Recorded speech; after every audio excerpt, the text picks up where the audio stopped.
Ladies and gentlemen, we just got the results for the women's under 23 double semifinal number 1. In first place was Dawn Rowing with a time of 8:06.08.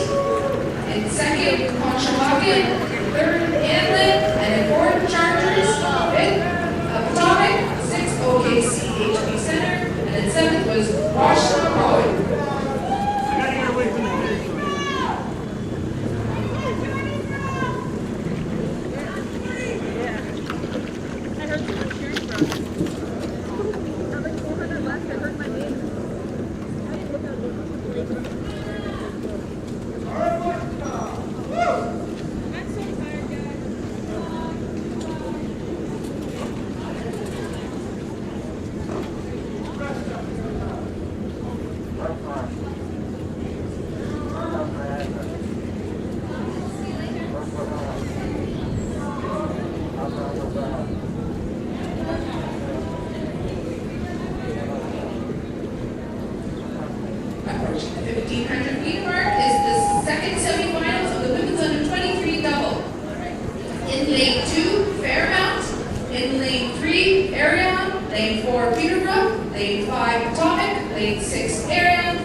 Lane 5, OKCHP Center.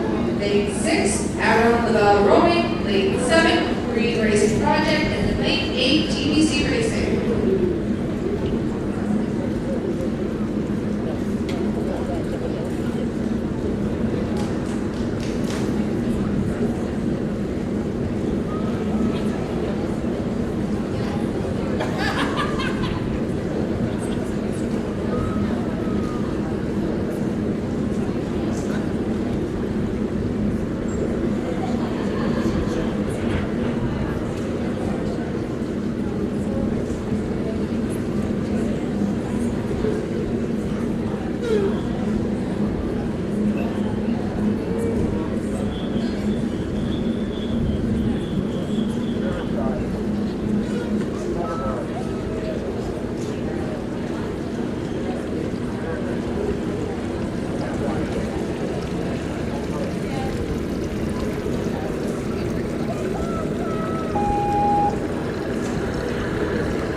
Our next event is the men's senior double semifinals. Semifinal number 1 in lane 2 Riverside, lane 3 Peterborough, lane 4 Penn AC, lane 5 Three Rivers, lane 6 Undine, lane 7 University of Victoria.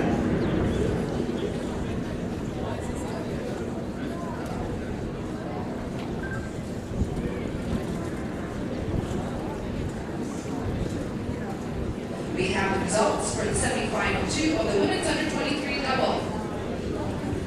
In first was Potomac with a time of 8:03.16. In second, Peterborough. Third, Arion. Fourth, Arion from lane 3. Fifth, Fairmount. Sixth, Western Ontario. And seventh, Well.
Results for the women's under 23 double semifinal 3. In first was Avalon Laval rowing with a time of 8:11.77. Second, South Niagara. Third, OKC HB Center. Fourth, Green Racing Project. Fifth, White Marsh Boat Club. And sixth was TBC Racing. And in seventh, St. Catherine's. Oh, sorry, St. Catherine's was a scratch.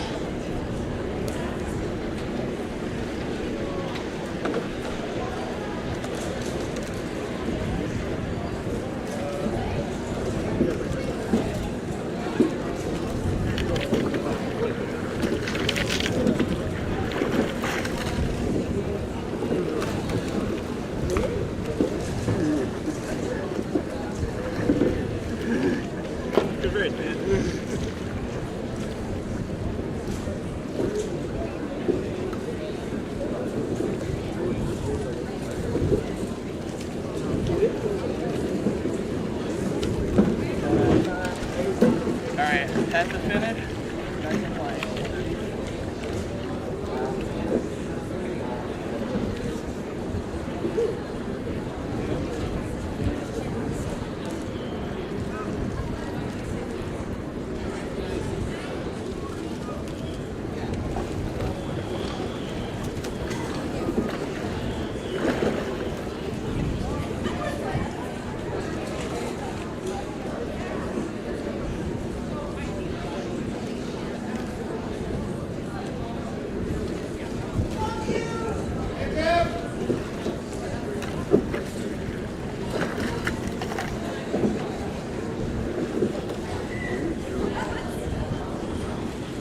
Results for the first semi-final of the men's senior double. In first was Three Rivers with a time of 7:25.26. In second, Penn AC. Third, Riverside.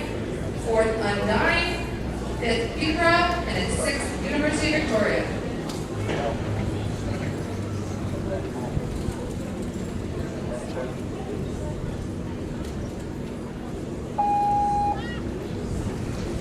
Passing the 1,500 meter mark is the second semifinals of the men's senior double. In lane 2, Henley, lane 3, California, lane 4, California, lane 5, California, lane 6, Ottawa, and lane 7, Argonaut.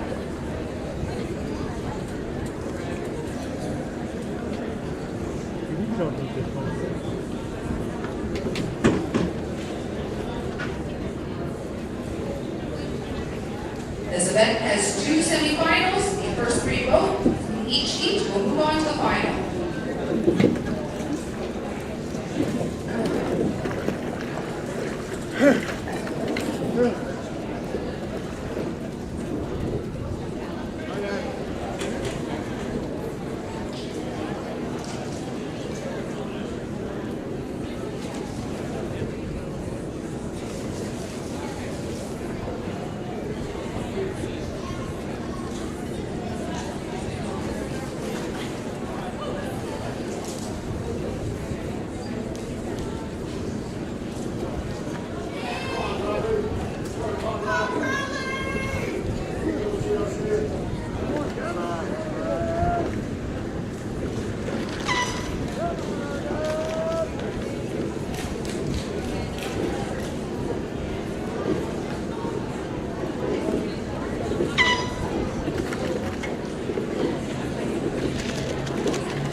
Sorry.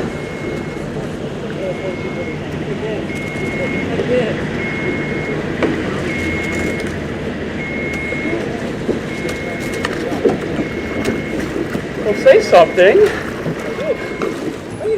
California, hold the boat there. California. California.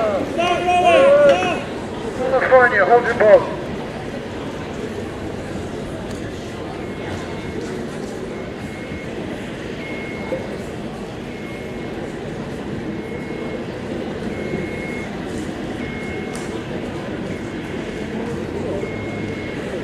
Go ahead, California now.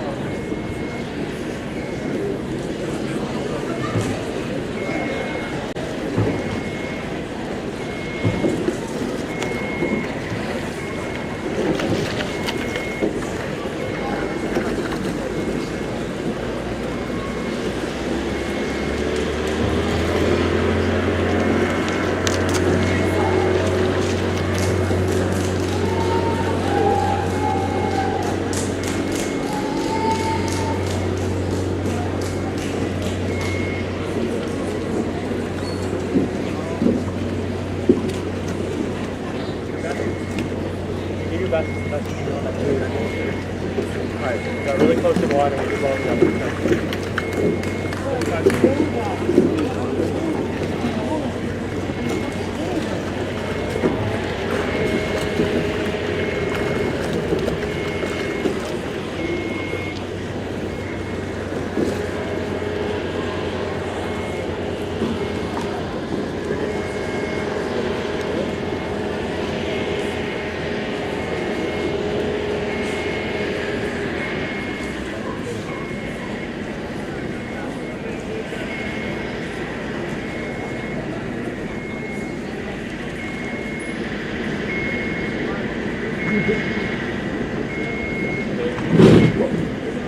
No.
next race past the 1,500 meter mark is the semifinal number 2 for the women's under 17 quad. Sorry, I apologize. It's semifinal number 1 of the women's under 17 quad. In lane 2, Erie Canal AC. Lane 3, Washington Rowing. Lane 4, Notre Dame. Lane 5, Thunder Crew. Lane 6, Calgary RC. And in lane 7, Vancouver.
Everyone okay?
5th, Vancouver, and the 6th, Erie Canal AC.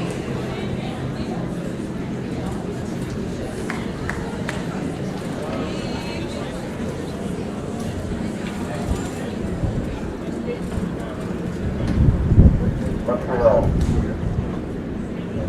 10. 1500 meter mark is our second semifinal in the women's under 17 quad. In lane 2, Argonaut. In lane 3, Hawaii Quad Cities. Lane 4, Cambridge. Lane 5, East City Crew. Lane 6, Saratoga. And in lane 7, Morristown Rowing.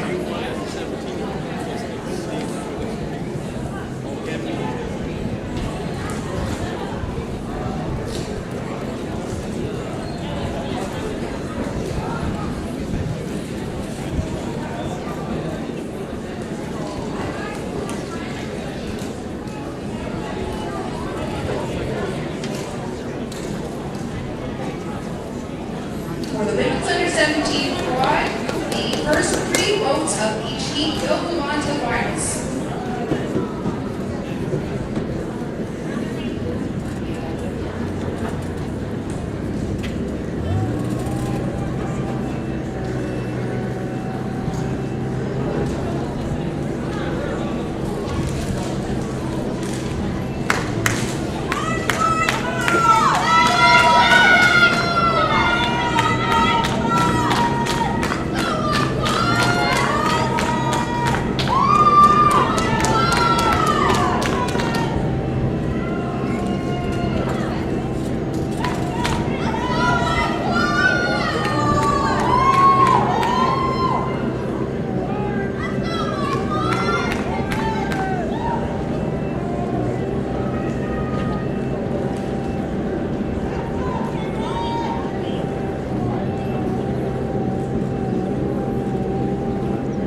Lane 3, Penn AC. Lane 4, San Diego RC. Lane 5, North Star. Lane 6, Montreal. And Lane 7, Green Racing Project.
Hello everyone, and welcome to the 140th Royal Canadian Henley Regatta.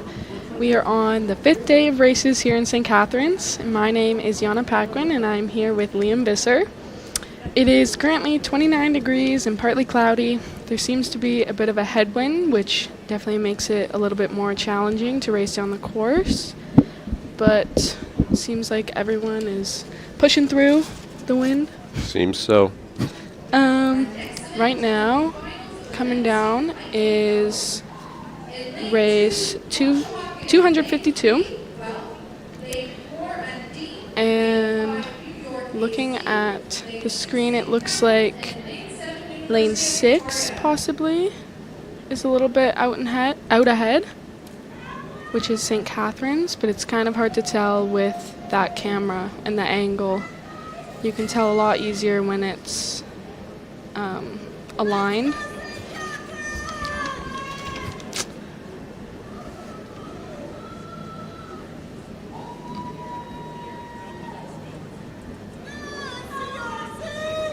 See, right now we can see St. Catharines Rowing Club and University of Victoria coming up. They just passed the 1,000-meter mark, so they're a little over halfway done the race.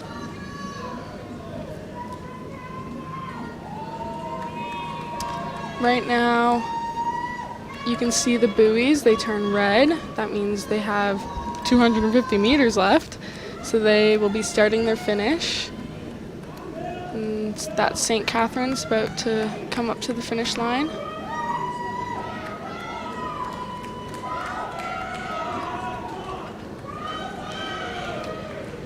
The buoys change colors, so while you're racing, you know that you only have 250 meters left. And it is a good indicator of when to start your finish, when to start picking up the rate. Here's University of Victoria. Oh, and it looks like lane 2 might have came right before University of Victoria, which is Guelph. Oh no, Conshohocken was lane 2, and then Guelph was lane 3. The unofficial results will come up on screen once everyone has finished.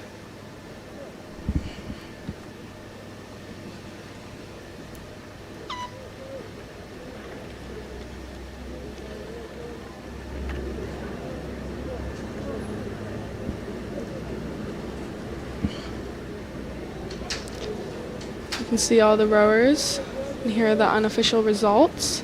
St. Catharines in first, and then Conshohocken in second. University of Victoria third.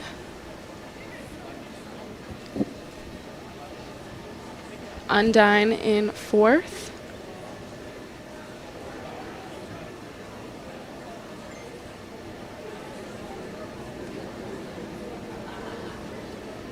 The left time is their exact time, how long it took them to do the race, and then the second time you see is how far off of first they were. Or sorry, how far off the next person they were. So Conshohocken was 13 seconds off of St. Catharines. Next race we have is the men's under 19 single. They are in the start gates right now. Right now you see Guelph Rowing Club, the double. I'm sure we will soon pan over to the starting gates to see the under 19 single start.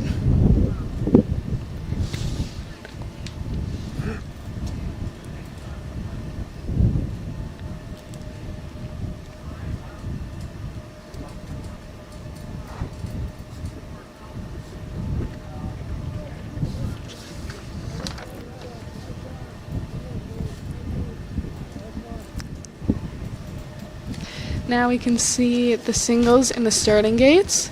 It looks a little choppy at the start, which it's definitely hard to keep a single straight. I used to boat hold a lot, and it was very hard to keep the boats in line, ready for them to start, so they don't have any collisions.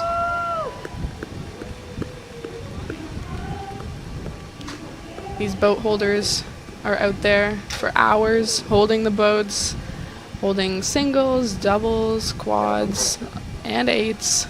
Eights are definitely the hardest, because while they are trying to get aligned, they move around a lot, and it is, if you can imagine a rowing boat, is very smooth. It's most likely fiberglass. Carbon fiber too. Yeah, and it's hard to keep hold of a large boat, especially if it's senior men's 8. They have a lot of power. Singles are on their way. Looks like they're struggling a little bit. I can see some white caps, so it is getting a little choppy. Lane 5 needs to move over a little bit, but I think they're correcting. You typically want to stay in between the buoy lines. Don't want to hit anyone else.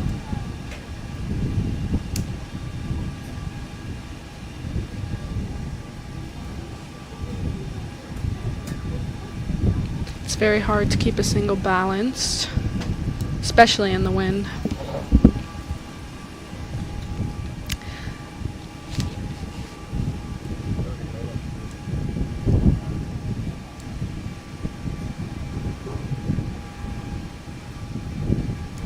From this angle, you can see all the way down the course. It looks a lot shorter than it actually is. While you're racing it, it is quite long. Feels like forever.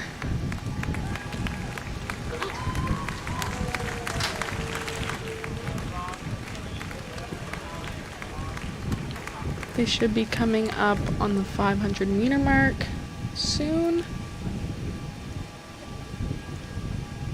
Still on their way.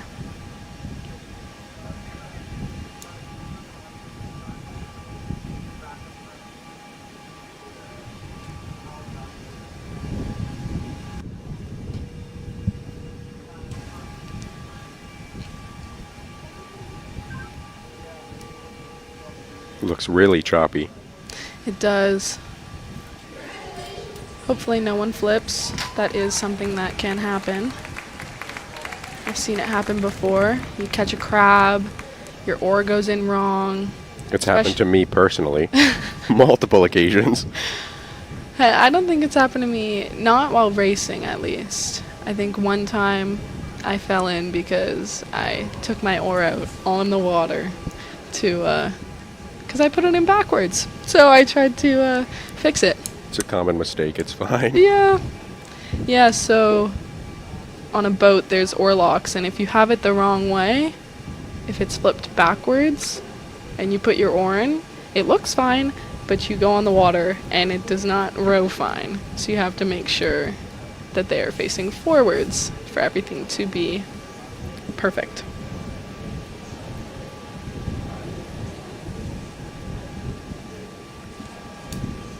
It's hard to tell from the angles, but looks like the singles, they're past the 500-meter mark and they're coming up on the 1,000-meter mark. Racing a single is quite difficult because you're all alone. It's hard to keep that motivation and keep going and pushing when you don't have anyone else to row for, personally. That's how I feel. It looks like, I believe lane 5 is out ahead. Lane 5 and lane 7. Looks like it.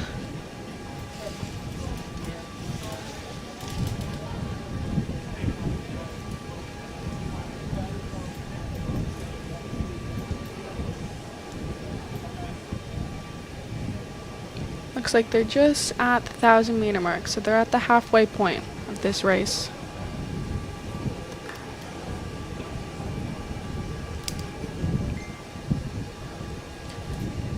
Typically at the halfway point, you'd start to do a piece.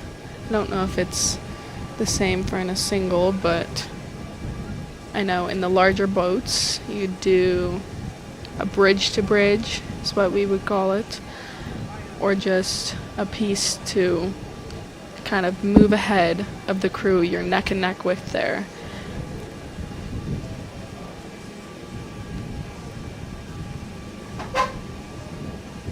From this angle, we can really see that I believe lane 5 is out ahead.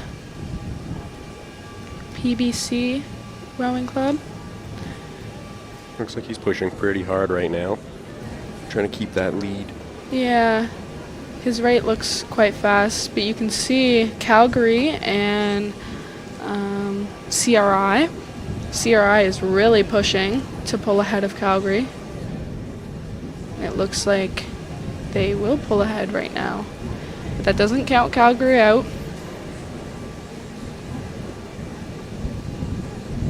You can never count a boat out, especially in the middle. Some of these crews have amazing finishes and they will pull ahead right at the very end. Looks like it's a race between these 3 right now though.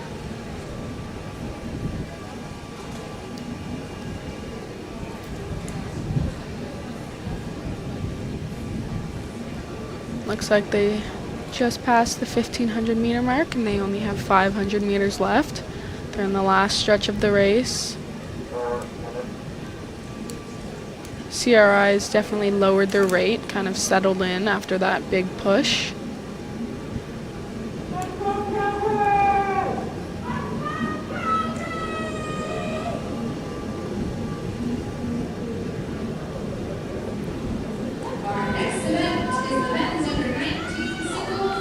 Coming up to the finish right now, and once the buoys turn red, they know they only have 250 meters to go.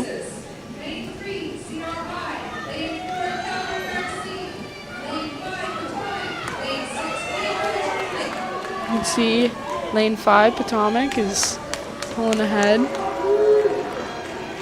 It's hard to tell with this angle who's in first. Looks like they're getting up to the red buoys now. Yeah, you can see them change color right there. It's where you'd start your piece, your finish. 7 up is one, where like every 7 strokes you up the rate, you up the power.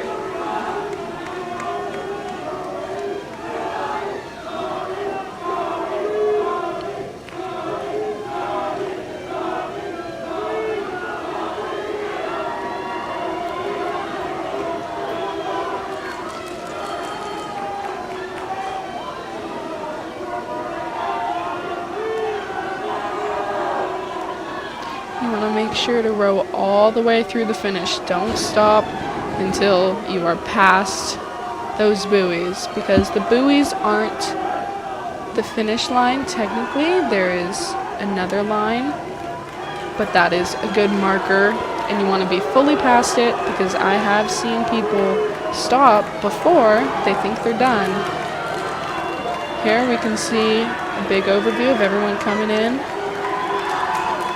See, he stopped before. He should have kept rowing. He could have beat his time a little bit. Yeah, but he still did win. He's very happy with himself, it seems. See, everyone's going through. See Calgary Rowing Club right there, cheering on the other rowers. Everyone has very good sportsmanship. I remember finishing races and you tell everyone good job, congrats. Doesn't matter what place you got. See, everyone is quite tired. Yeah, looks like everybody's feeling the heat right now. Oh yeah, it is definitely hot. A hot day. At least it's a little cloudy, so there's not. I feel like it would be a lot hotter with the sun. And there's no rain, which is lucky. Yeah. The finish line, the course looks a lot nicer. Looks a lot more flat. Less wind.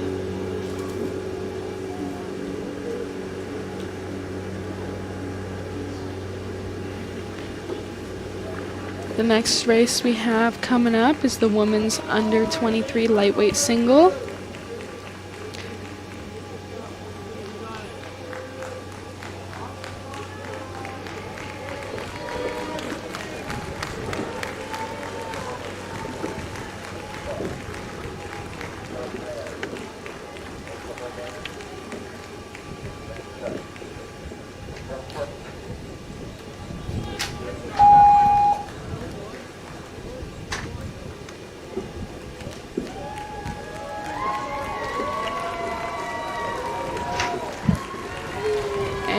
the women are off. They have just started their race.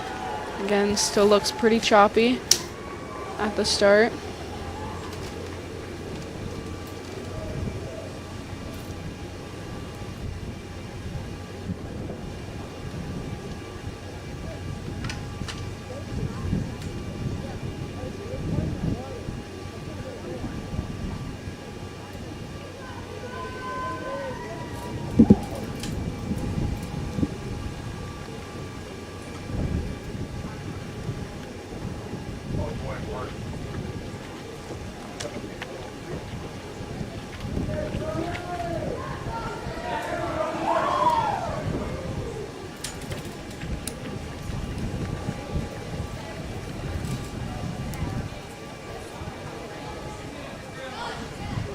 Now here we can see lane 4 and lane 5. And a little bit of lane 6. They're kind of hidden by the umpire boat. I believe umpire boat.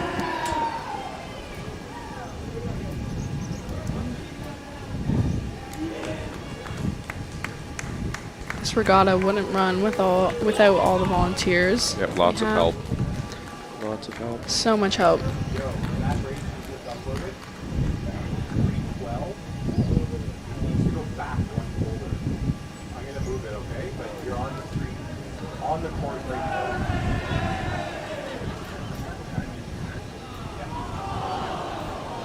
These girls are pushing through the wind.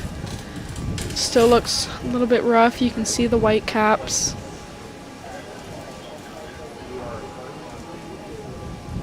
But they're all doing a pretty good job at staying on course, staying straight, staying in their lane.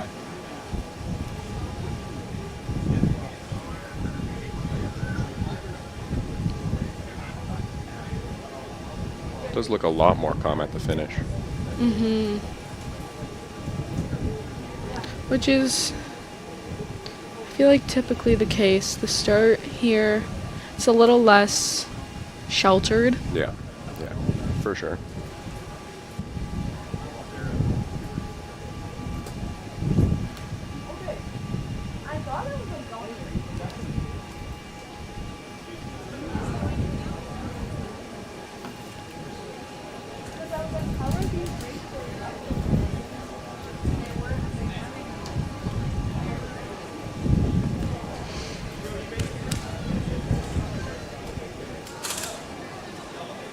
They just passed the 500 meter mark, so they have 1,500 meters left in the 2,000 meter race.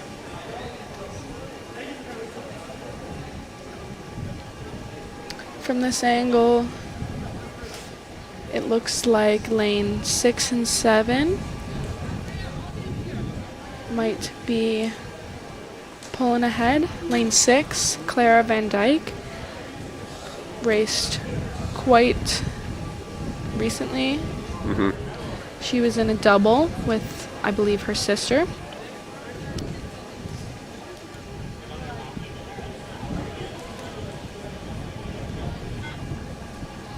Lane 3, Jillian Jansen. She used to go to Notre Dame. Now she goes to Queens. She's a local rower.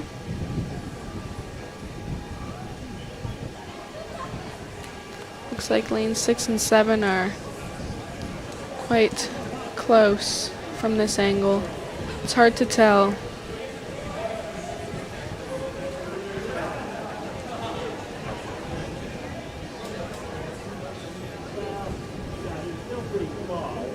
Yeah, they do look pretty neck and neck right now.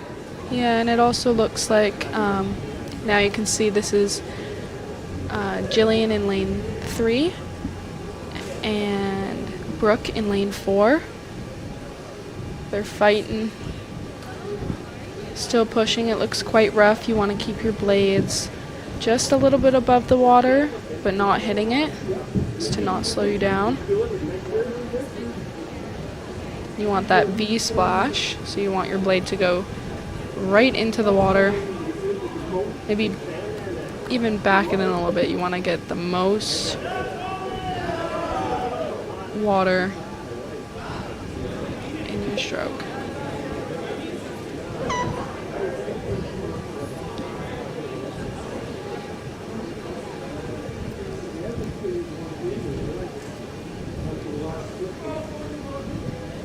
You can see these four, I believe it's lane 3, 4, and 6 and 7.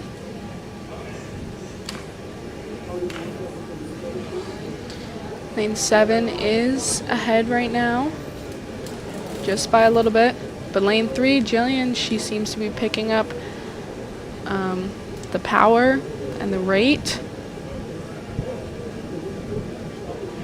And from right now you see Brooke racing down the course. Very good technique.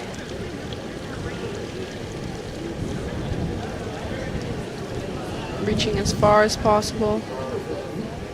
Looks like Jillian Jansen from Kingston Rowing Club is out ahead right now. They're coming up on the last 500 meters. The camera you're seeing right now is from the Neil Campbell Rowing Center. You can see everyone coming into frame.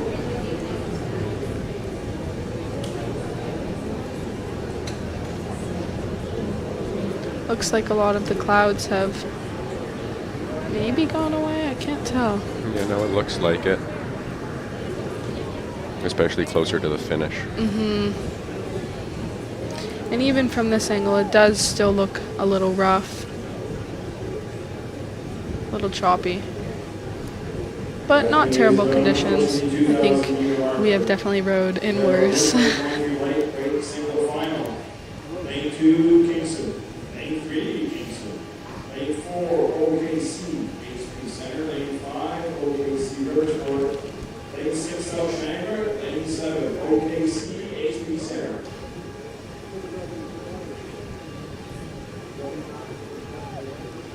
Ladies and gentlemen, we have the official results for the men's under-19 single, the Anthony Tony Novotny Trophy. In first place from Tonic is Tony Madigan with a time of 8:10:13. Presenting the trophy is our St. Catharines member of Parliament, Chris Biddle. I can't tell, but it looks like there might be a little bit of a crosswind now. Headwind and crosswind. Definitely not ideal. Nope.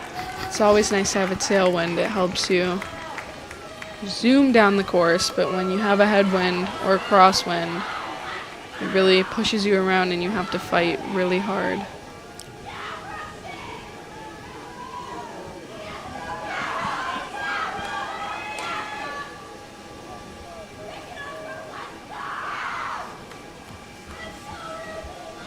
Looks like they're coming up to the 250 meter now, those red buoys. This is where they're all going to start to push really hard. You can see them, they're about to be at that finish line. It's a pretty close race. All these girls are fighting really hard.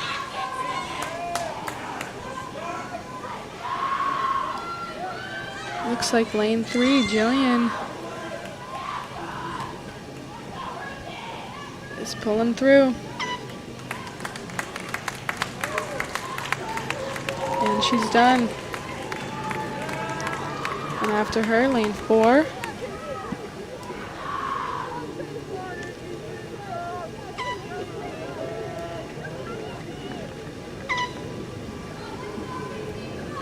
And the unofficial results will come up on the screen.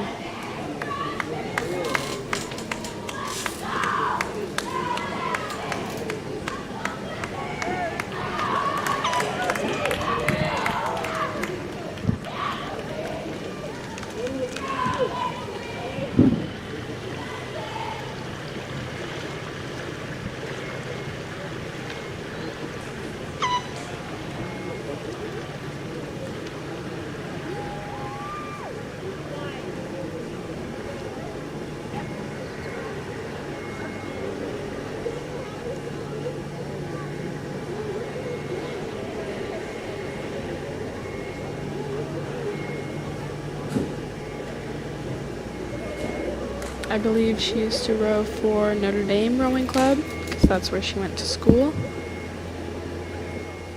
And yeah, now she's at Queens in Kingston, rowing for Kingston Rowing Club. I'm sure she's very happy about her race.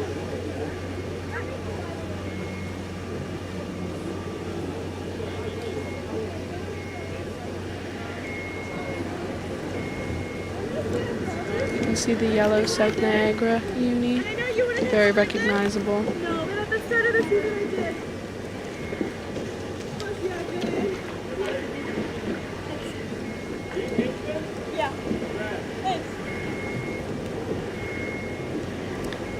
And now we are looking at the men's under 23 double for the Bill and Harry Trophy.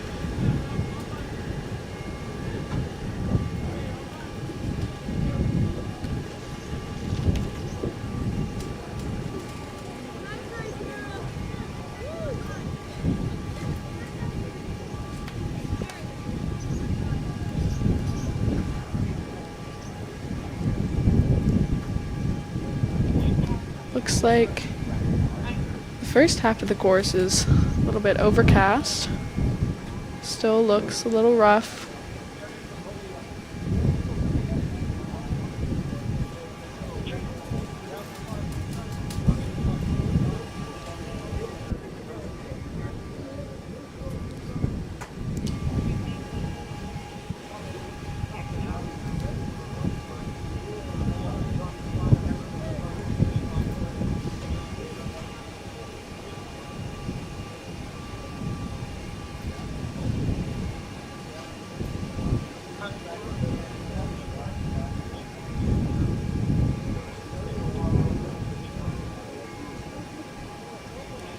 They've just passed the 500 meter mark.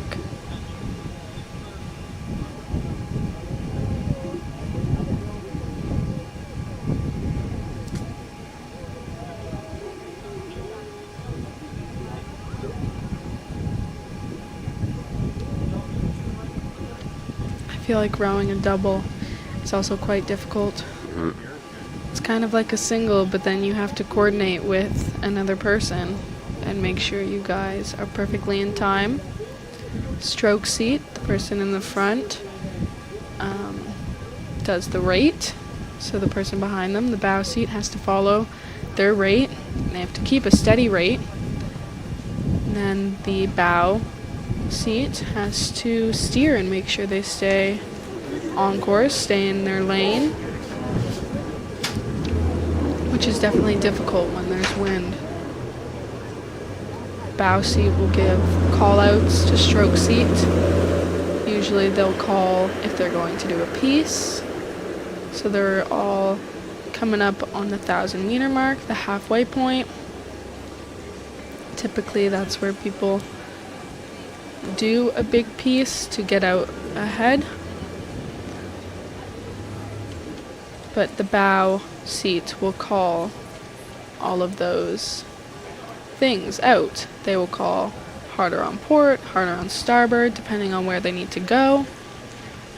When you're in the boat, port is the right side, usually labeled red. Left is starboard, usually labeled green. It's different than when you're on a normal boat because it's switched around because you're backwards, you're rowing backwards.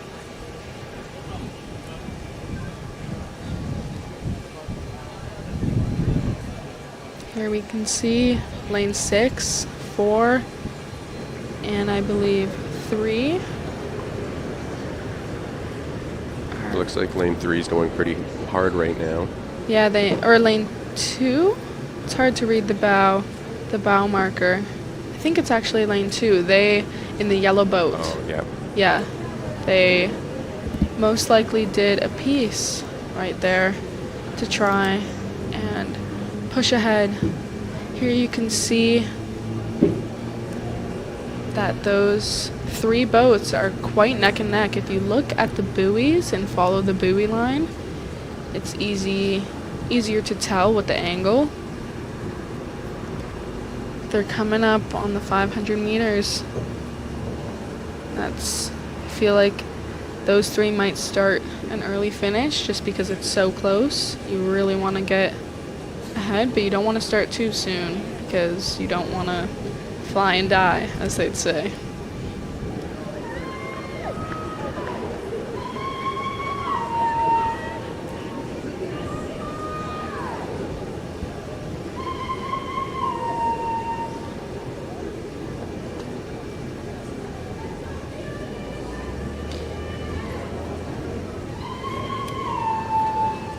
Approaching the grandstand, final for the men's under 23 double. Lane 2, Conshohocken. Lane 3, OKC Riversport. Lane 4, Faps. Lane 5, Green Racing Project. Lane 6, Crescent. Lane 7, Wide Quad Series. Looks like they're getting up to the 250 now. Yeah. Which, if they haven't started their finish yet, they will be starting it at the 250. It's your last chance.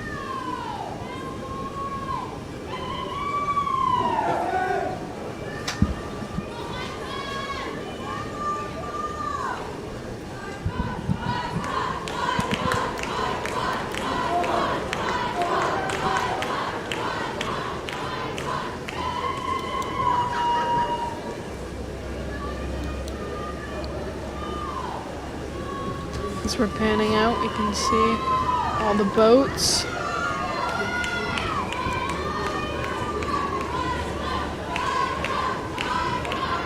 We're almost at the finish.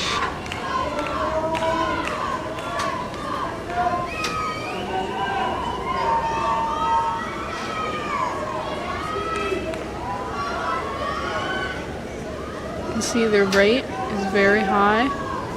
You can tell the power by the puddles they produce. Oh, it's close. Wow. That was really close. That was, Lane 2 really pushed there.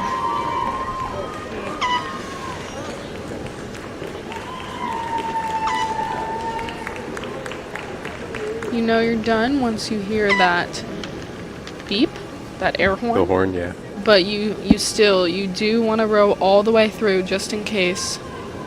You don't want to risk it. We've got one more boat, I think, coming through. You always want to cheer on everyone as they're finishing. The next one we have, the next race coming up is the women's under 19 Coxed 4 for the Kristen French Memorial Trophy. A Coxed 4 is quite, like, I feel like it's normal to have a Coxed 4. You don't really have a straight 4, which means you don't have a coxie. And the coxie steers the boat, gives the call outs, basically what a bow person does. But they can also see Yeah. the remainder of the... Yeah, so the coxie is facing forward. They can see the course. It looks like in lane 4 and 5 that we see right now, they are bow riders, so the coxie is laying in the hull of the boat in the very front. You could see basically just their heads. And they have a cox box that has a little mic, and there's speakers in the boat most of the time if you have a nice boat. And basically they just say everything into that. They give you motivation, they call all the pieces you're going to do, they have a set race plan for your race, and they stick by that. Coxies can help remind you to breathe and sit up tall. Sometimes they'll do pieces like, let's do 10 strokes for technique, 10 strokes for power, 10 strokes for this person, that person. A lot of races I've done, my coxie has said, okay, let's do a stroke for this person, and she goes, or they go through every single person in the boat, and you take a stroke for them. It's just, they're there to motivate you and keep you going, and it really does help push you to stay consistent and stay on the legs it is really helpful to have a Coxie, and then all you have to focus on is your technique and staying in time. You don't have to worry about looking behind you. The bow person doesn't have to worry about looking behind them to steer, because the Coxie will tell you harder on port, harder on starboard, if they need to. They do have a steering mechanism. Yeah, there's a little fin that'll kind of turn. Yeah, they point to where they want to go with these little, I don't even know what you'd call There's them. little cord kind of things that Yeah, and then, yeah, typically they can steer you. If it is windy, they might need port or starboard. They can tell you harder on port or harder on starboard. Keep you in line. Yep. Makes it a lot easier for the rowers. They don't have to be paying as much attention to the track. They can just focus on what they're doing. The last few races we've seen were all sculling races. This is sweeping now. There's the difference between sculling and sweeping. Sculling, you have 2 oars, and sweeping, you have 1. So sculling, there's not, you just scull. Sweeping, you can either be a port or a starboard rower, so you always row on one side. You're better at the one side because you do lean to the side your oar is when you get up to the catch. And it's different when, say, you're starboard, you feather and square with your left hand. And then which is your inside hand. And then when you're port, you do the same thing, but with your right hand.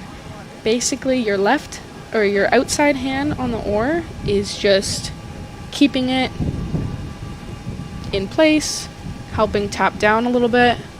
And then your inside hand is what feathers and squares the blade.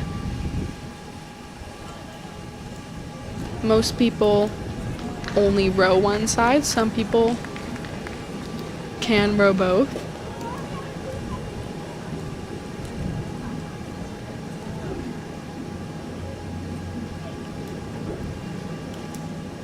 There's different, most of the time you'd see a 4 rigged like this. I believe you can bucket rig a 4, which would be, instead of every other, you'd have 1 on starboard and then 2 on port and then another 1 on starboard. So it would be kind of like a bucket, like the name says.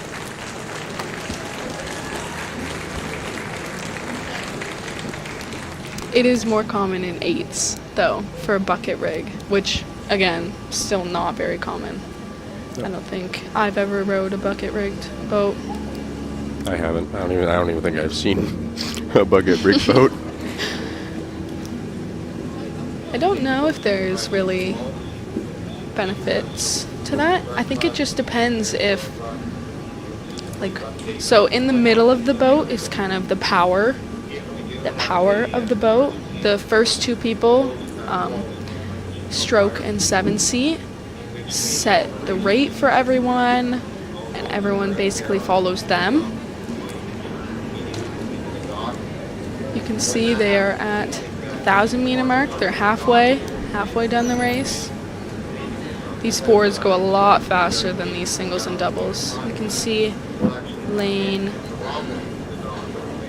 6, Ridley College, and lane 4 is coming into view, which is, I believe, Argonaut.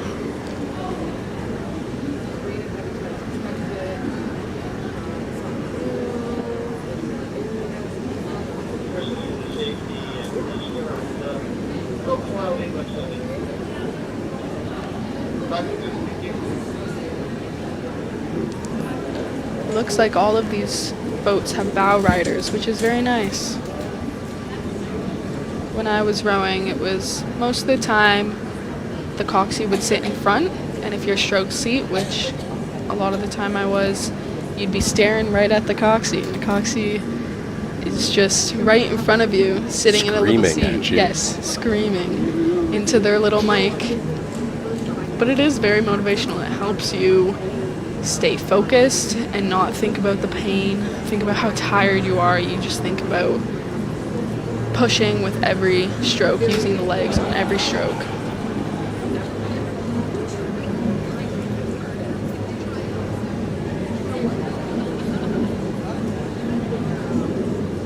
These girls are coming up the 500-meter mark. They're almost done the race.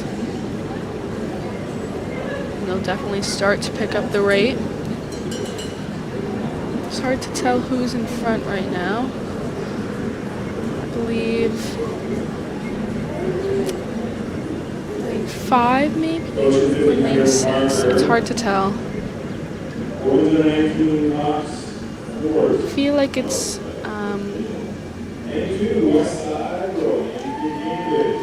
5. We'll see. But I believe it's lane 5, Cambridge Rowing Club, CBC.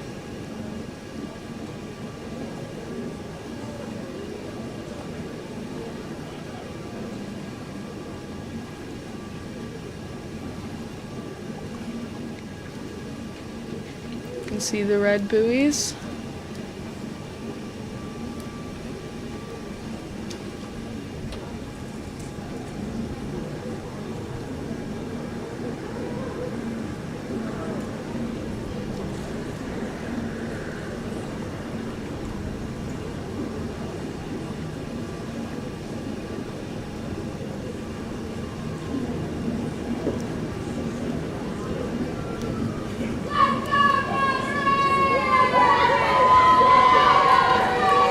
See, yes, it is lane 5, out ahead right now. See, Ridley is picking up the pace, putting the legs on. Coxed is probably screaming at them right now to get on it. You can see these girls are very in time, very good technique, getting that V-splash. You don't want to miss any water. And you can see the finish line fully, and you'll see all the boats come in.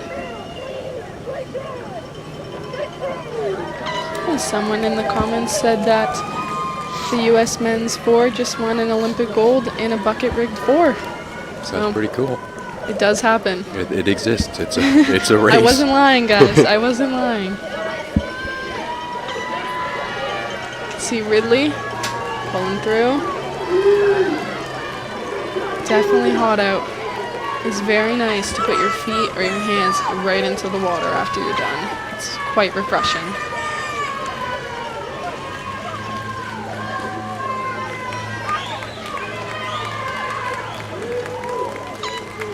It looks like there's a 75% chance of rain at 4, which isn't great. Yeah, hopefully it doesn't rain. The last race today is the women's under 17-8 at 5:32. So hopefully it does not rain. If it is a little bit of rain, I believe we do continue racing. If the course doesn't get too choppy. It actually looks like the course might have gotten a little evened out. Maybe the wind has died down. Yeah, the start still does look a little bit choppy, but not terrible.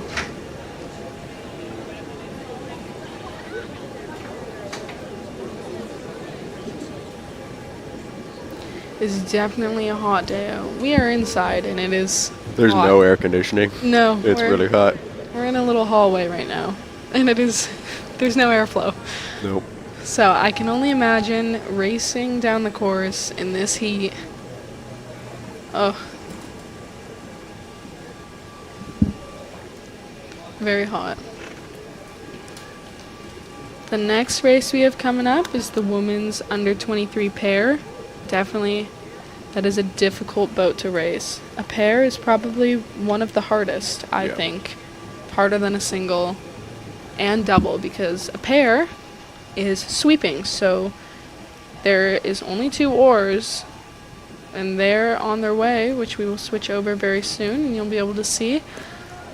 One person, there's 2 people in the boat, and they both have 1 oar. and they have to stay in time. They have to stay very, very balanced. It is very easy to flip. That is in a boat pair. that I flipped before. I professionally flipped that. Maybe multiple times. You know, It's that's an tricky. accomplishment. It is, yeah. It's not easy. Pairs are fun though. They're fun. I like sweeping better than sculling. I don't know about you, Liam, but I don't know. I kind of just, when I was rowing, they threw me in whatever. I didn't really get to make a choose? preference. No, No, I was just in the boats. we can see the pairs now. You can see lane 5. They're getting back on course, but it is definitely hard to stay on course. You don't have a coxie in the boat. It's just the bow and the stroke, and they have to work together to stay on course, stay in time, stay balanced. There's a lot of things you have to focus on during racing.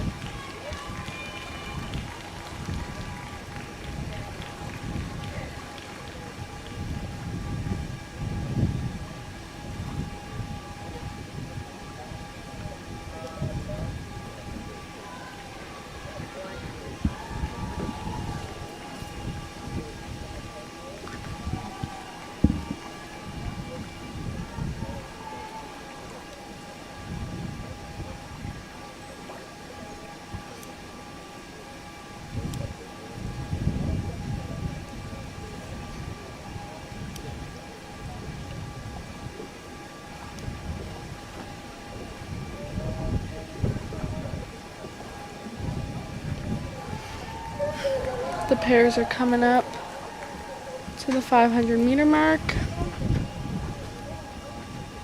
We'll be able to see that very soon. It's hard to tell with this angle because you can see all the way down to the grandstand. It really makes it look a lot shorter than it is.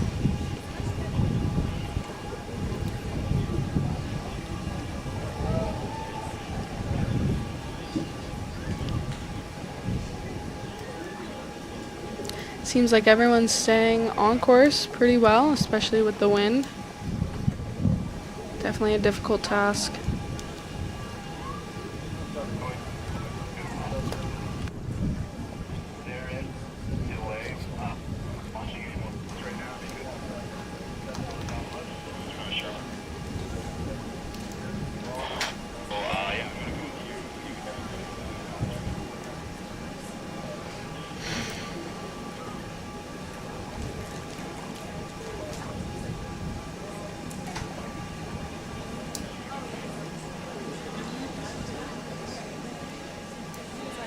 Now we can see the pairs. They're passing the island, coming up on the island.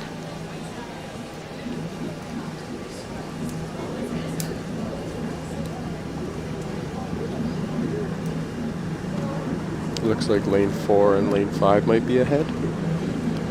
And it does look like that. It's quite a close race. It's hard to tell with this angle.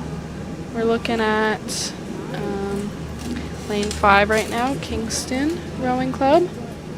And then lane 6 is coming into view, which is Row Buffalo. Looks like lane 4, 5, and 6 and 7 are quite close. From this angle we can see, looks like St. Catharines lane 4 is out ahead, picking up the rate, and picking up the power.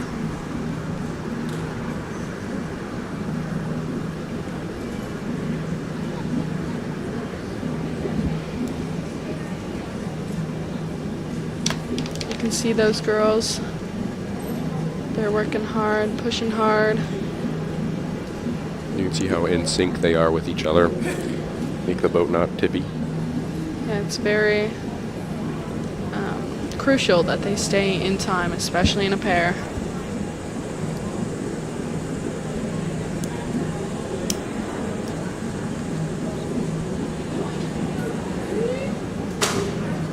They're just passing the Neil Campbell Rowing Center right now.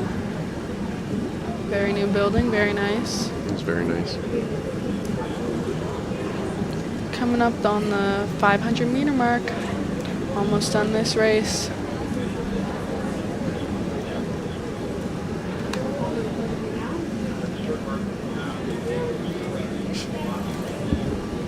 Ladies and gentlemen, the winners of the U19 forward Coxed, the 50 grand Memorial Trophy, Cambridge, Massachusetts. Henley Andrews, Stella Spicer, Emma Kirk, Katie Hamilton, and Chris Biddle presenting the awards today.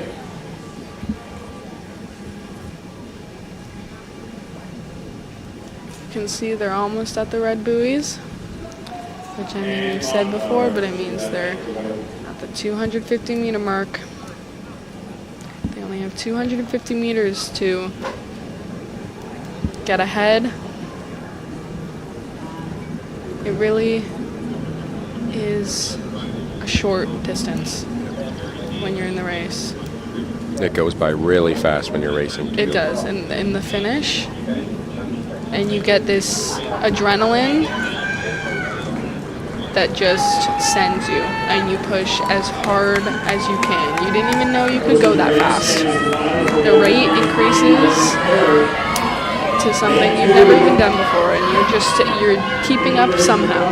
You don't know how. You're just going all the cheering, everybody yelling, you're just... Yeah, you can hear all the cheers from the grandstand as you're getting closer. Lots of motivation. Oh my goodness, so much. You can see in the bottom right corner, you can see those girls.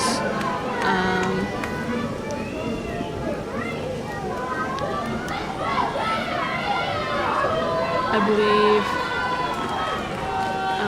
Cambridge, I think, was the winner of the last race. Or, yeah. They're getting their plaques and medals for Henley Gold. You only receive a medal if you win gold in Henley. It's different than other regattas. See, we're coming up on the finish. St. Catherine's is finishing strong, and they row all the way through. They take a few extra strokes even after the white buoy. You can see everyone is coming through. You can see our new finish tower. It's not done yet, but it's definitely an upgrade from the last one. It's a very nice building. It is. Gonna be very nice building. Yes, it'll be very nice for the regatta next year. And there are a bunch of other regattas that happen here. There's the Mother's Day Regatta. I think St. Catherine's Quora.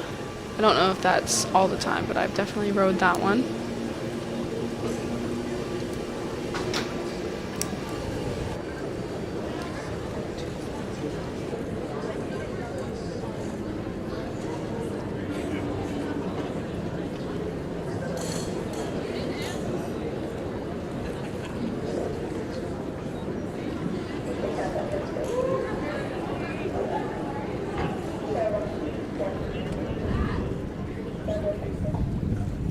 Okay, boat holders, once this race finishes, grab all your stuff, go down to the end where the swivel down is. Racing is going to be finishing a little bit earlier than scheduled due to the rain, I believe.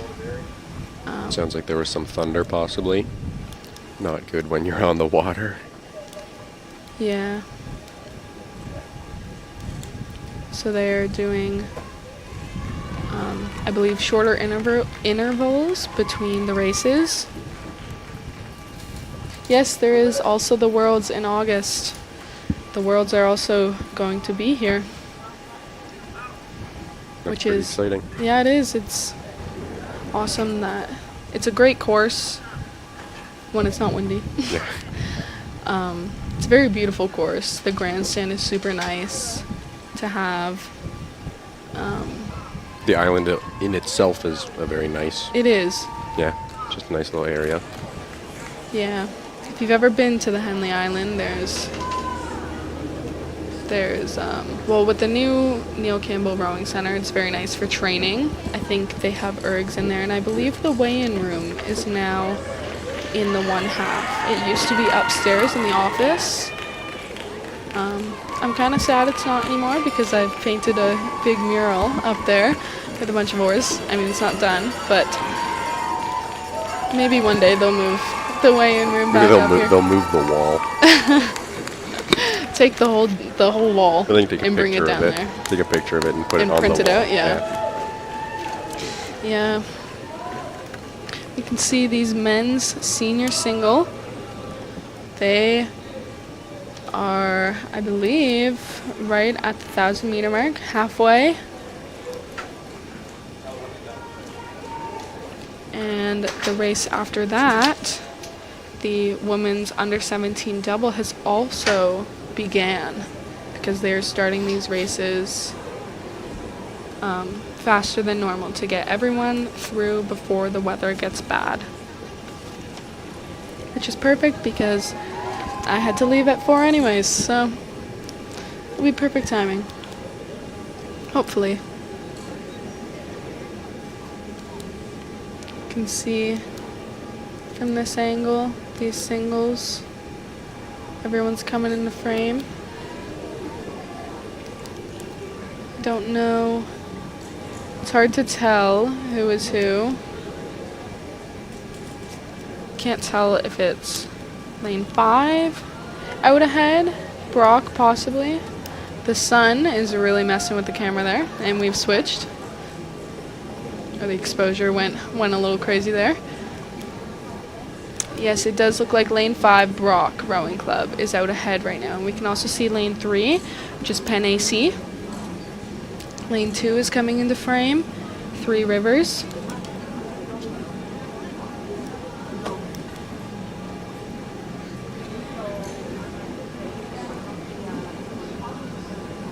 Ladies and gentlemen, winner of the Sandy Green Hill Memorial Trophy, women's under 23 pair from St. Catharines, Regatta Harrison and Ingrid Estrus.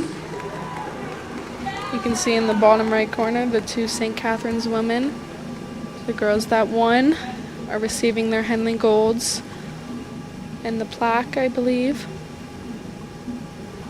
On the water to the 50-meter mark with our men's senior single final in lane 2. Big thank you again to all the volunteers that help make this regatta run every year. Lane 5, Rock RC, lane 6, Penn AC, lane 7, St. Catharines.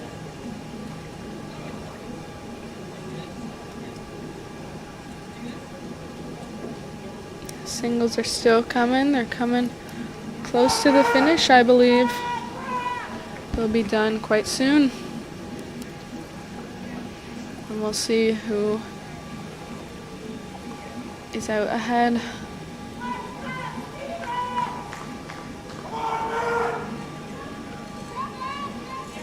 Looks like lane 4 is what we're seeing right now, Penn AC.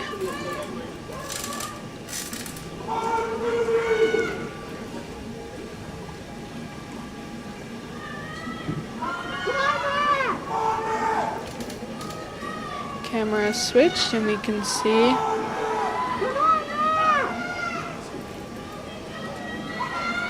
that I believe Brock Rowing Club, if I'm not mistaken. Oh, this is very close. Brock is going as fast as he can to secure that win, but I don't know. It was very close really between close, Brock yeah. and St. Catharines. Yep, that was close. Because the finish line is not perfectly straight, it is angled, and it is not where those white buoys are. It is a little bit before, so they will post the unofficial results. Things may change. They are unofficial. We will have to wait. Look closer.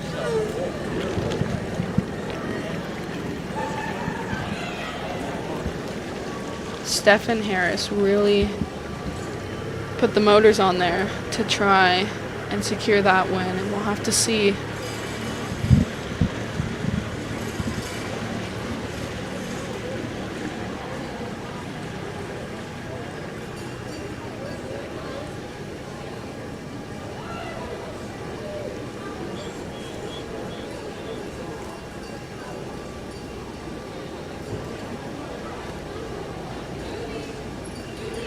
And these are all finals now, so whoever wins the gold, the Henley gold.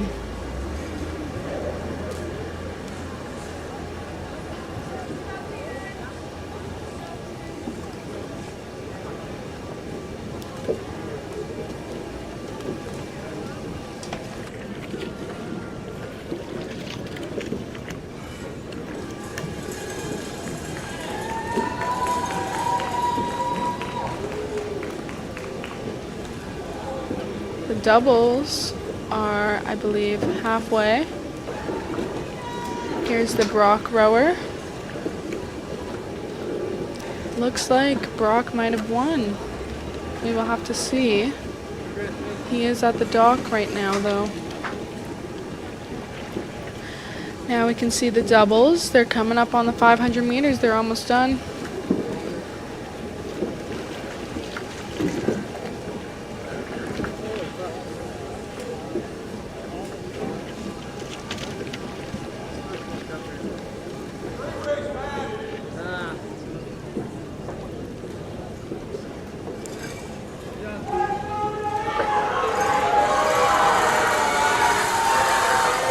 These doubles are coming in hot.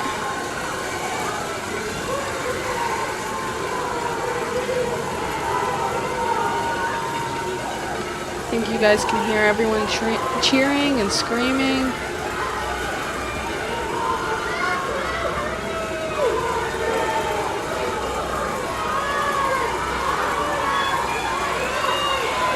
Here we can see those girls coming down.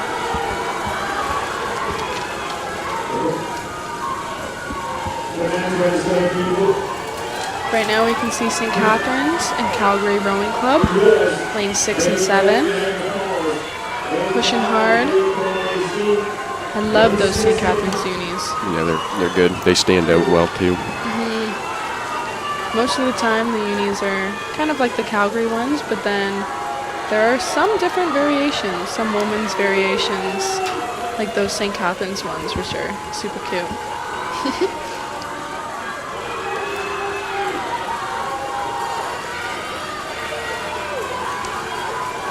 I don't know why the unofficial results did not show up. Maybe that race was super close. It's also hard. All the results will, I believe, be posted on Regatta Central. If you wanted to go take a look, we might. Pardon? No, I think because they're rushing so much, maybe they're Yeah, I think they might not be. They're trying to get through everything. Official results to us. You can see St. Catharines here. Everyone's cheering them on to finish strong.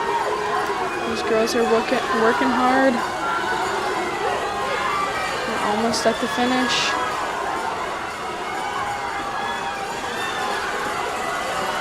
You can see, I believe St. Catharines is coming in first. Another gold for them. Super excited. You can see them slapping the water.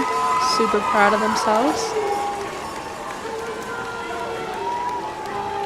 And we've got lane 4 right there, Niagara Falls. Now you can see a bunch of the fans cheering everyone on, yelling and screaming and just being motivating. You can see a lot of Niagara Falls Rowing Club people.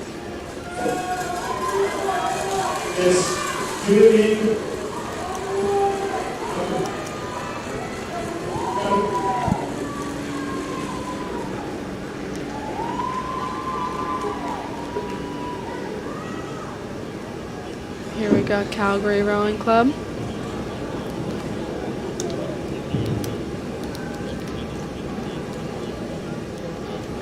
Super cool that they get to come all the way over here.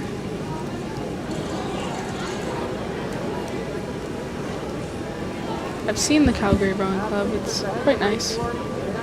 I was gonna row there at one point. In Calgary? Yes, I was in Calgary and I messaged the coach and I was gonna go, but it was at 6 a.m. on the day I had to leave, so I decided not to. I'm pretty sure my dad rode there. My parents lived in Calgary. Really? Might have coached there. That's cool. Yeah. The coach I talked to, he I think is now in the States. He's not in Calgary, but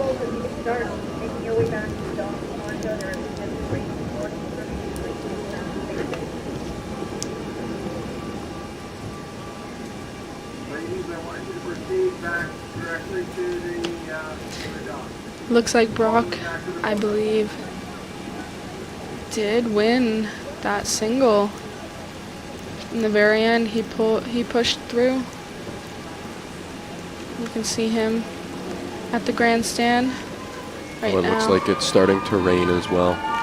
It does look, I believe everyone is off the water and they are postponing or canceling races for today. I don't think there are any more races coming down.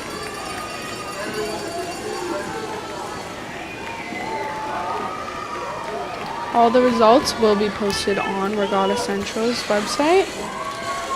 And I don't know, I believe Henley's website also might have results posted. Where you can find them. The official results of all the races today.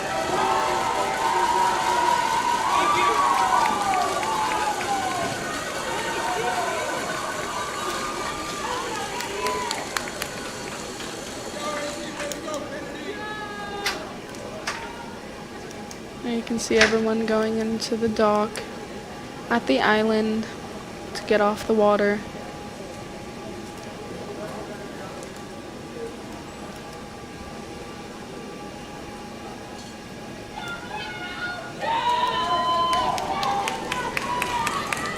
You can even see there's multiple helpers, even just on the dock, directing the boats on where to go and what side they should go in on. A lot of effort goes into these races, even behind the scenes. Oh yeah, People helping with everything. so much more than you'd Yeah. ever think. We have so many safety boats out on the water, all volunteers, all the umpires, all the boat holders at the grandstand. There's so many.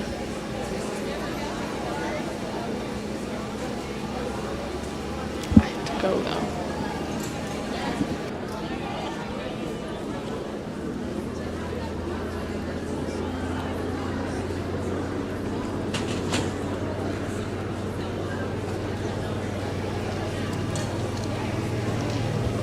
So, I think there is a rain delay. I don't know if races will continue, but I have to go, and I think I will be back tomorrow to commentate with someone else. Yep, gone forever now.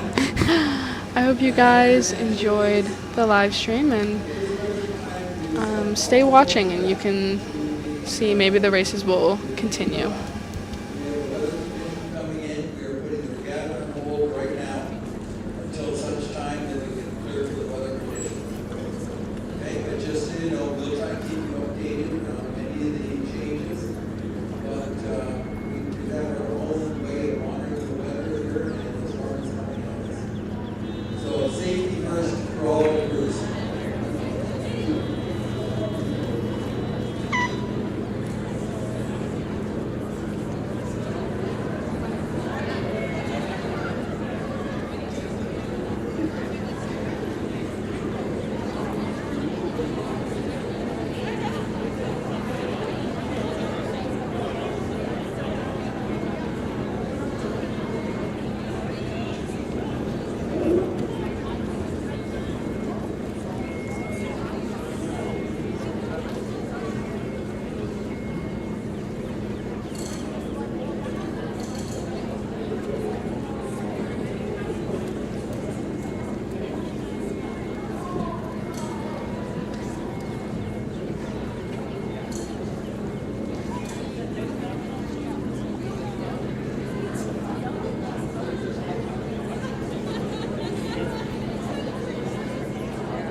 ladies and gentlemen, just an update.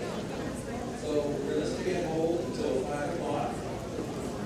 At 5 o'clock, they will then make the final determination. If we can continue. Okay, but we're on hold right now. It is 4:25.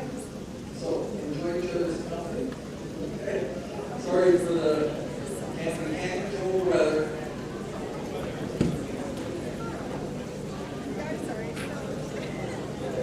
We can try to make it fun for you guys.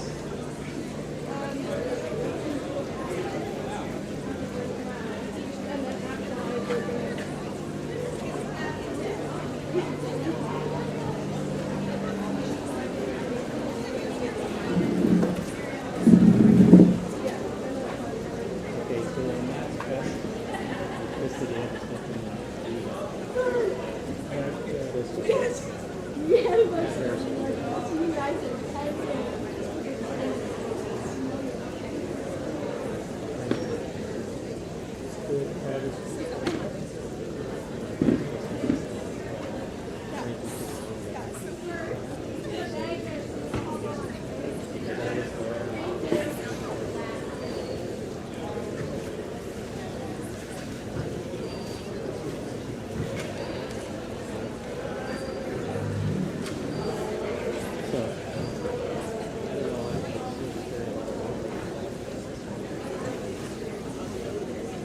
And that was after me. So, you know, a lot of people have been asking me to get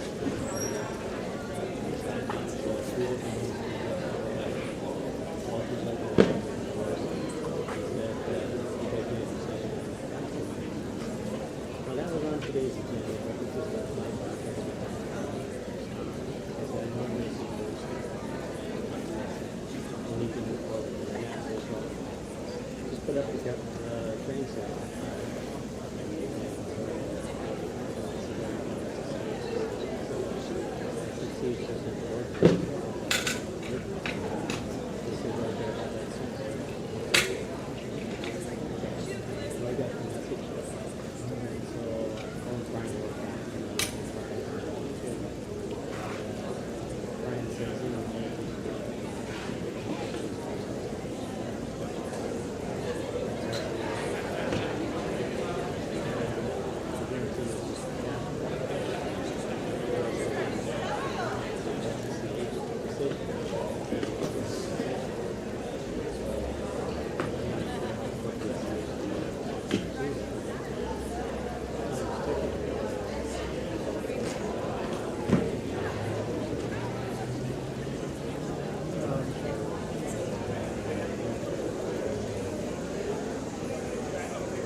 They said no, Cisco said it was actually pretty clear.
So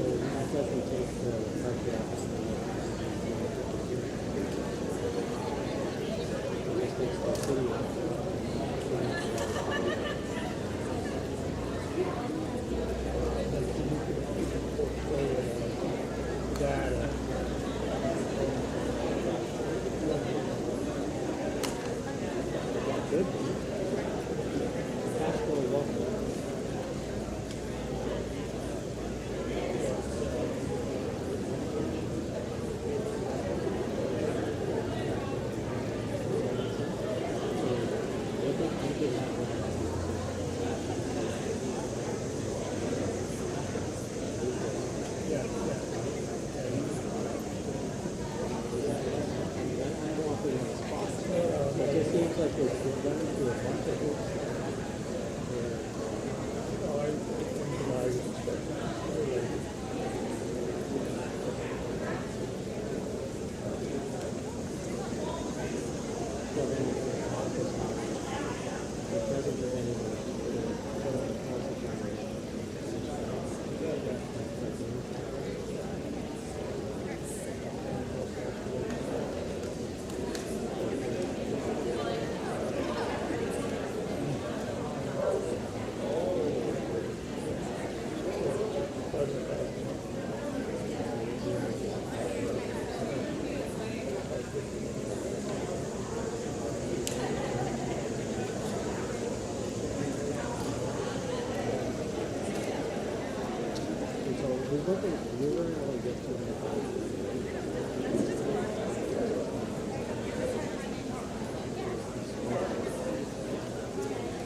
But let's say you said, okay, maybe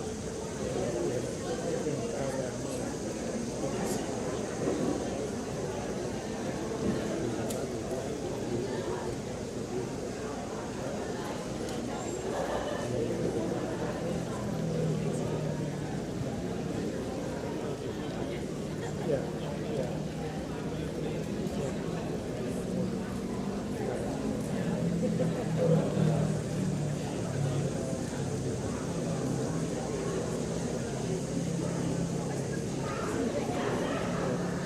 So, okay.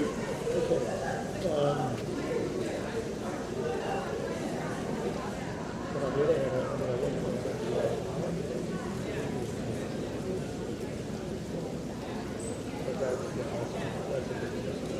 so apparently this is this great thing that they hate the money that two things have to do. It seems so kind of discussion. Look at it.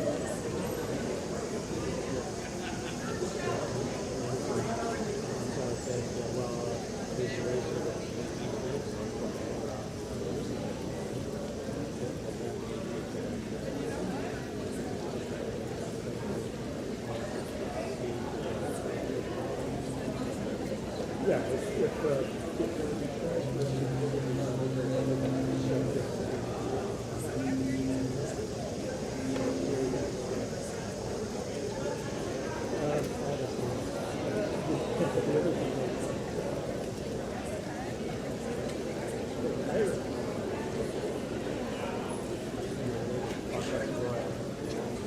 it hasn't been a good relationship. We can't speak to the one that's not a good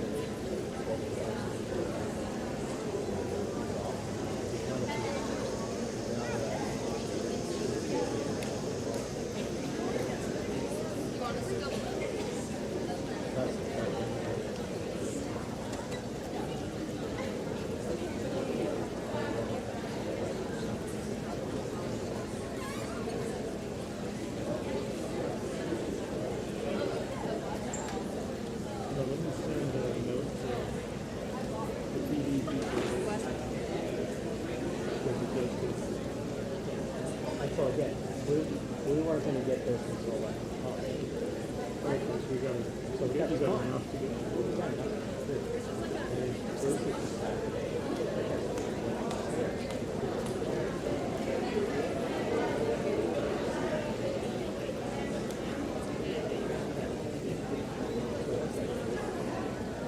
So we would still go into council.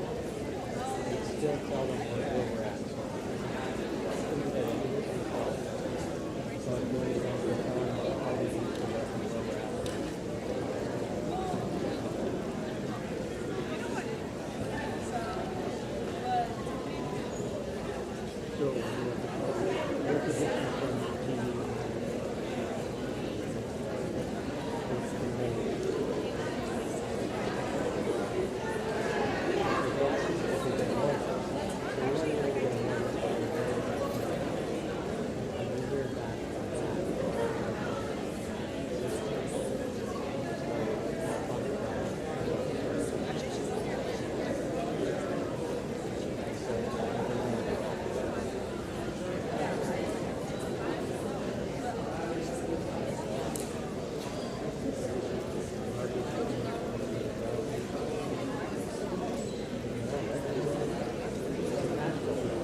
I anticipate it. Oh, yes.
Sure, I have been able to catch up with you through this but we're doing the chat over.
Yeah,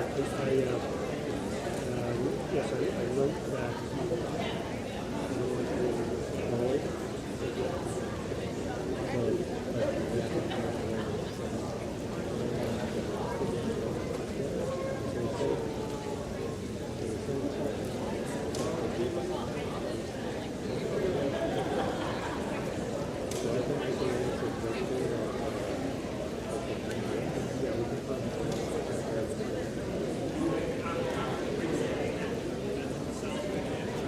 I sent it to Josh as well.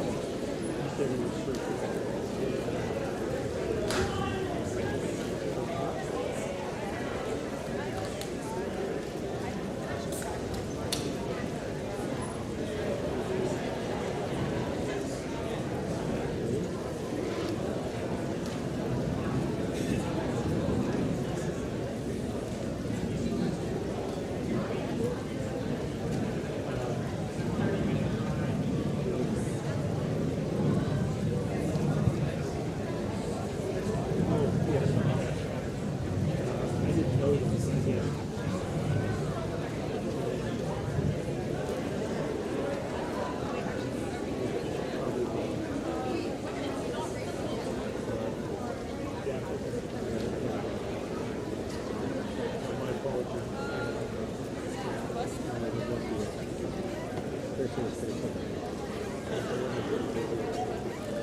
everything's going to arrive.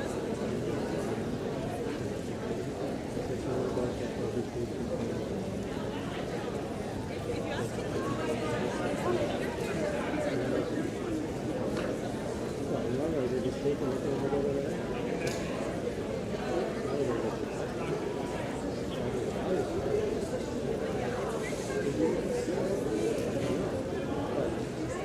Why should I actually find the website? That's what we're doing from there. I don't know what it's looking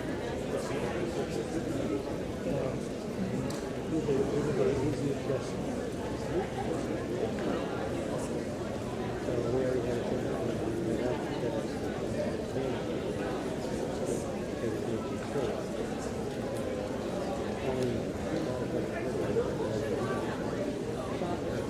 hardly ever there.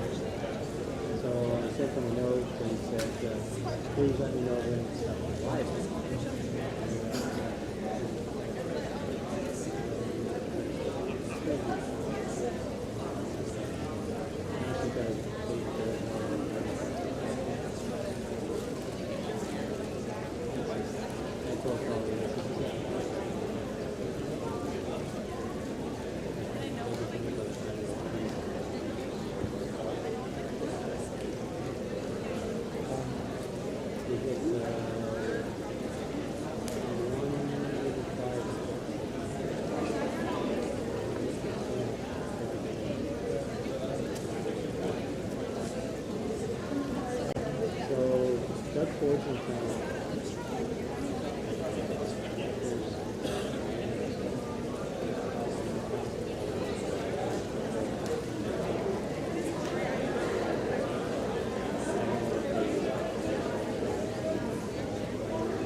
It's some of this stuff. It's just about you've explained it all to me. No problem.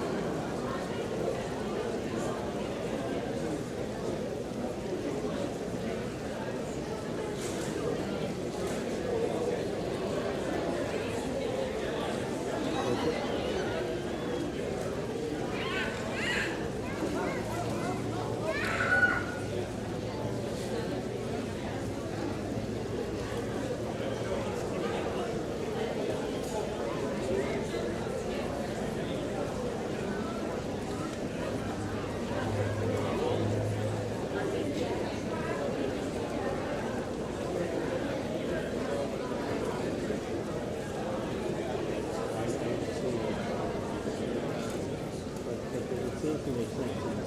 So if you're concerned on the time,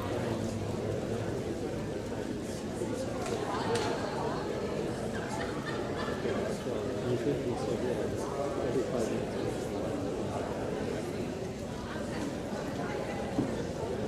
We all know. We were going to start launching at 10 after we did 5 after. Every 5 minutes makes the finance makes sense.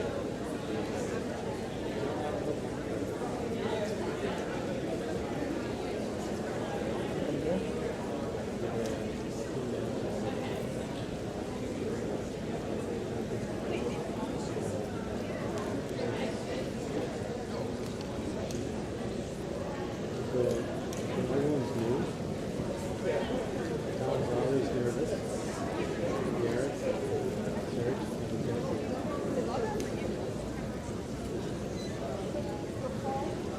always had a bit. They had a big qualification. So they had time after that, but then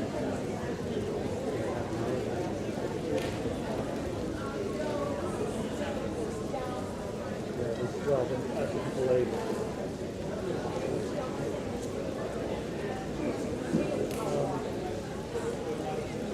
So it looks like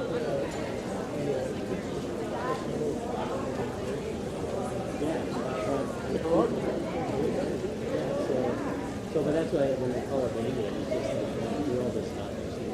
But you're explaining that in surveys, so it's kind of what it's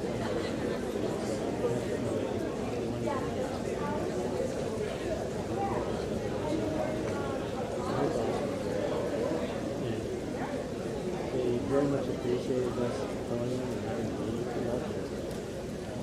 So I'm really appreciative. You guys are not finding on, so that's why we're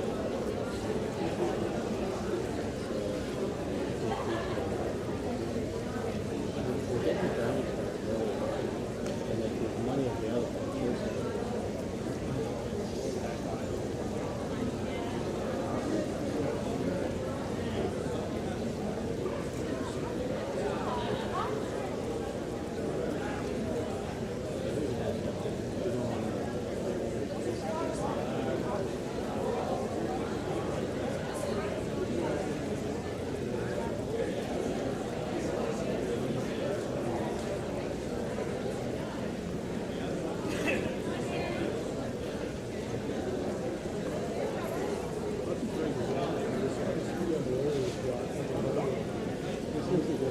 Yes, it looks like 22. Yeah, come on. This is gigantic, right? Compared to what they normally make it doing, right? This is so other. So I said, well, we'll get you in there. Because I got it.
So,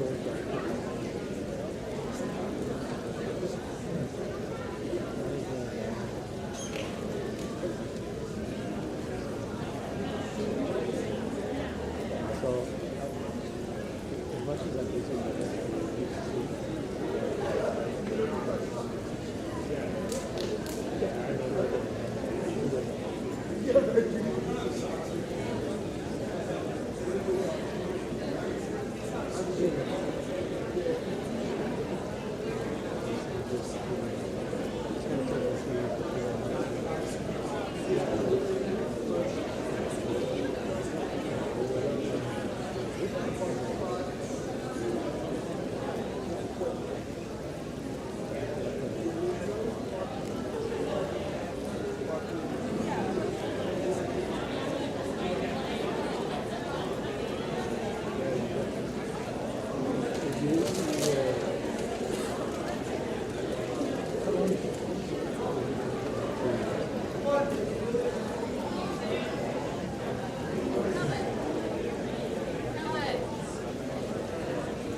So normally we do the year that's the race that they do.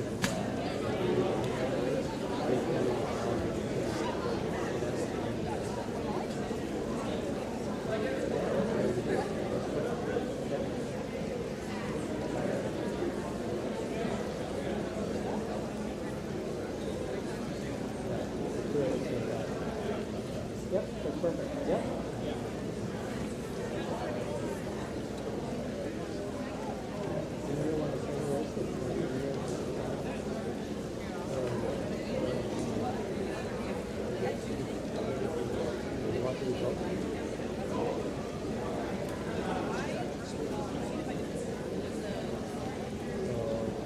Afterwards, it's the you'll talk about the results.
So today we have tailgate to rollers and a lot of Cubby and in addition to that,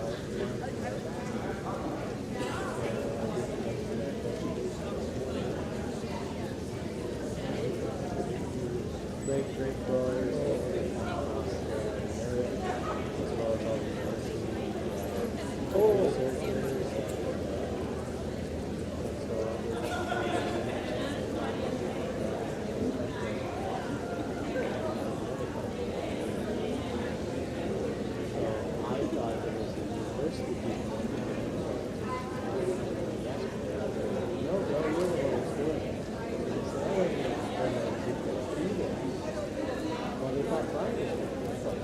Brian wasn't going to do nothing.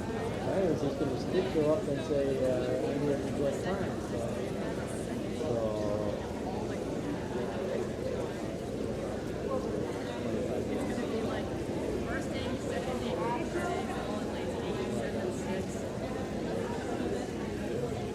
So we were the first stop that we stopped with. So they had 100.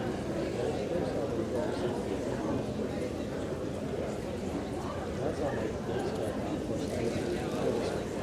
so we're in between them. So we're doing all the stuff. So we're doing supplies for all of us.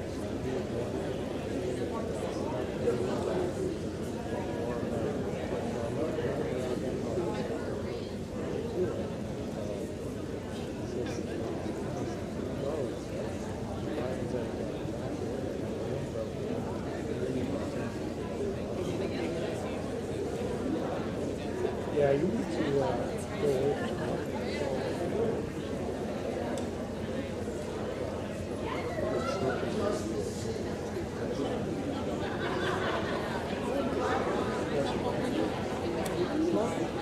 Never mind the latest weather. Don't feel stressed. Normal. Dude, why did you just like look like You that? wake up and it's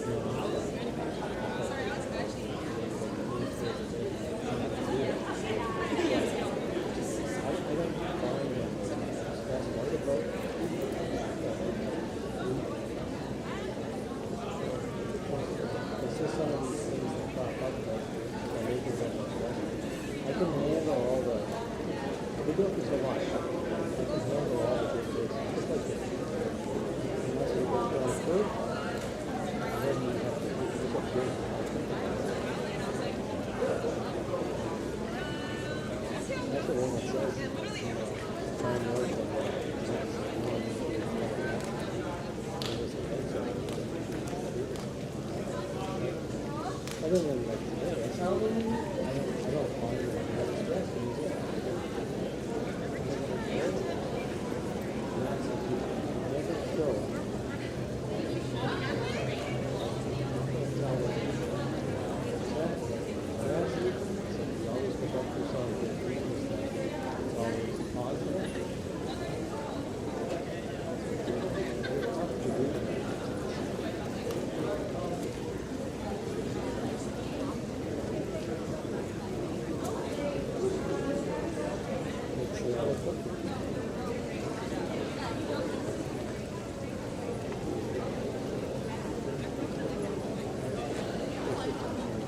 Thanks for spending the time with me.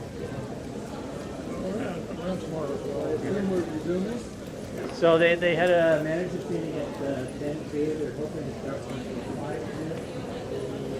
The winner of that single street.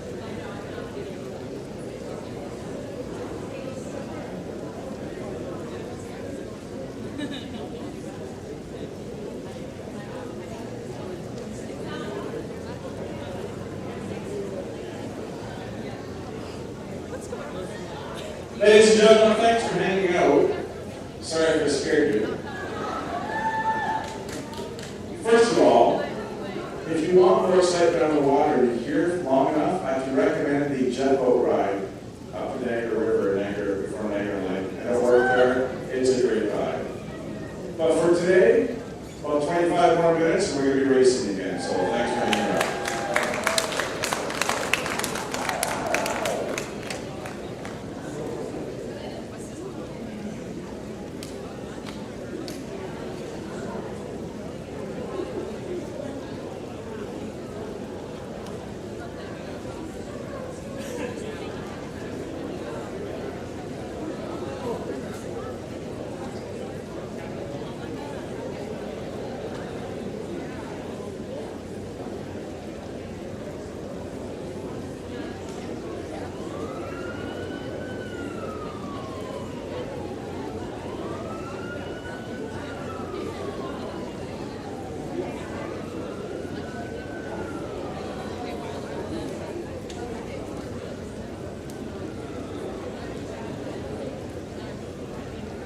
folks, if you're looking to plan ahead and see what's going on, just let you know we're going to be starting off at 5-minute centers, so it'll be fast and furious down for once the race.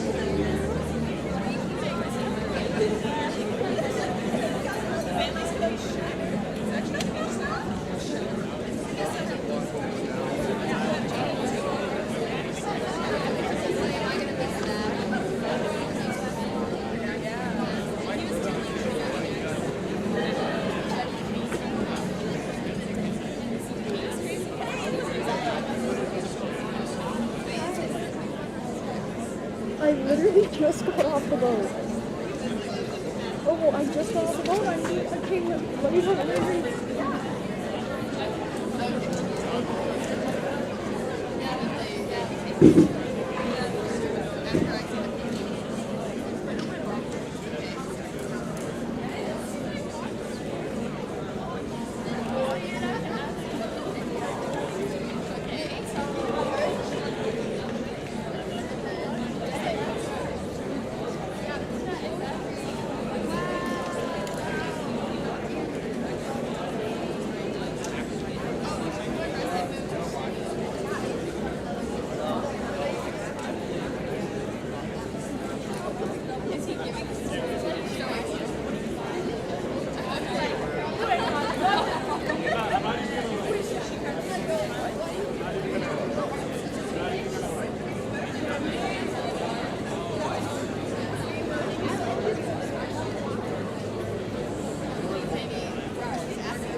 That's our fastest guy.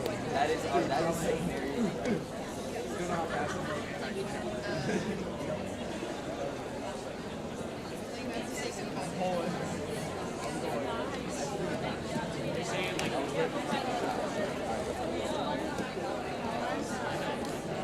Literally, I just read the article and broke my heart. So there's this lady, she's actually our ballet, like trained at All right, folks, we got it going a little sooner than expected. We've got the men's under 23 lightweight singles approaching the 1,000-meter mark in lane 2, Conshohocken. Lane 3, Rural Buffalo. Lane 4, Conshohocken. Lane 5, Buenos Aires. Lane 6, Kingston. Lane 7, White Marsh, Boat Club.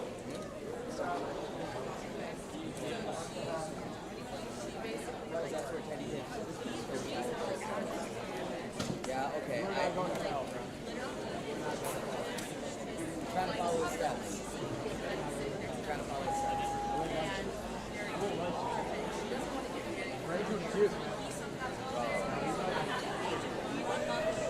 Yeah, I can't vote either. I can't lie. I don't remember. Yeah, I don't even know how it went. Nah, okay, Walters was so nice though. He was actually and then you said it was making it 5 feet, so that they were right next to each other. She doesn't like it very care. I should have gotten Penny hits. I don't know why I didn't. Dude, Dylan talked me out of it. He was like, why would you get a 7? Why would you trade a 7.76 for JL?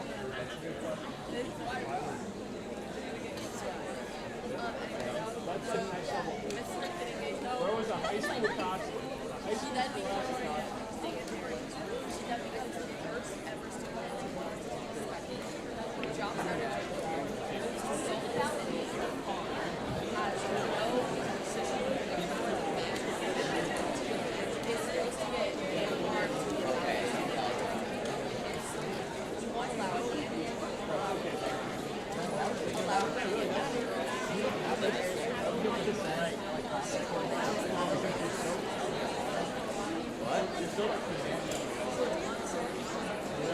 Let's go. I just have a coach more back.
Let's go, late two! Late two's got it.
All she's got.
Ladies and gentlemen, the winner of the Theo Dubois Trophy, the event to the 23 lightweight, Ian Hawley of Conshohocken.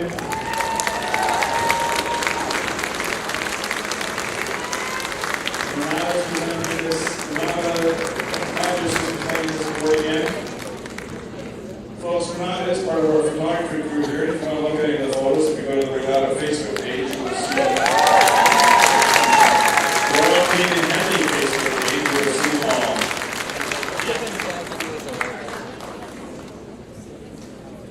And now approaching the grandstand, Lane 2 is Calgary. Lane 3, Conshohocken. Lane 4, White Barns Boat Club. Lane 5, Meander. Lane 6, North Star. And Lane 7, British Columbia.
Ladies and gentlemen, women's senior light double, White Barns Boat, Ashley O'Brien and Katrina Melrat,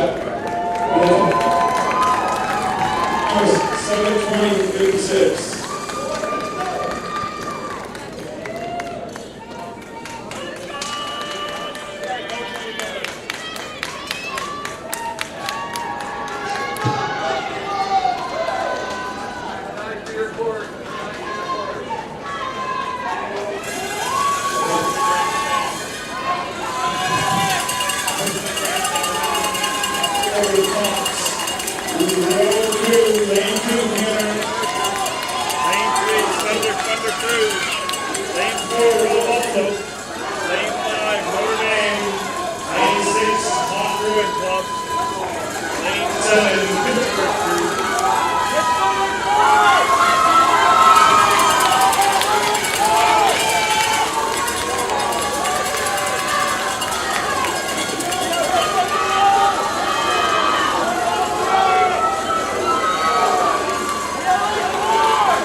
Boston off. On to Hawkins. Woodley. Notre Dame. Other side. Go ahead.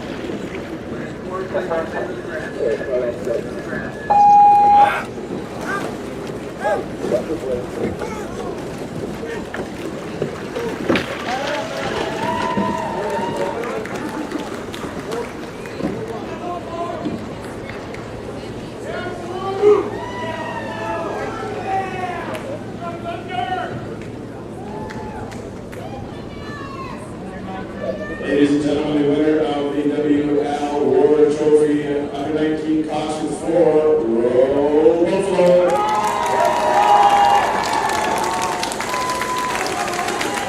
All rejecting let's go. Isaiah Algerani, Liam Feeney, and Will Heaton.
Okay, ladies, please turn your boats very quickly. We have a race coming down. We need to move out of the closed area now. Please move your boats quickly.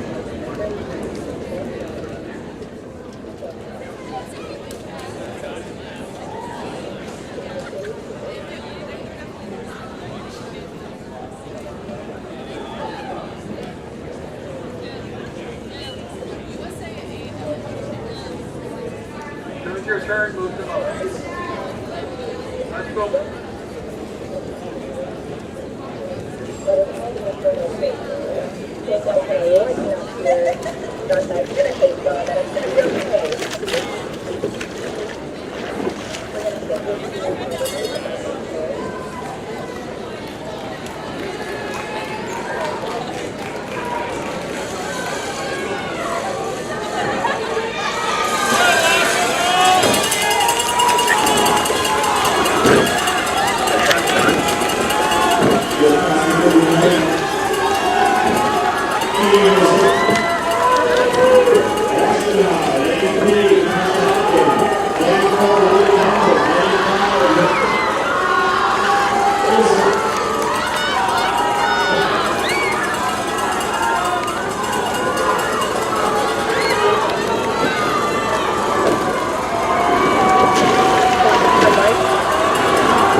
Great job, guys. Great job.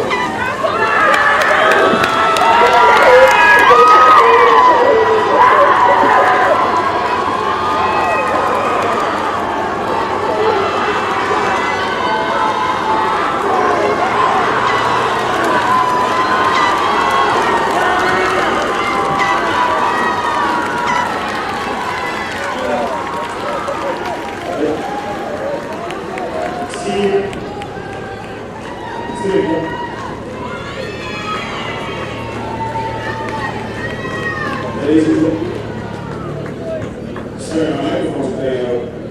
Henley.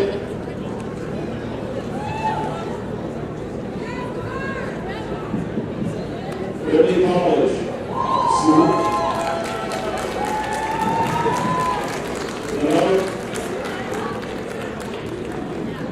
Rachel Dirks. Jay Coxed. Sydney Smith.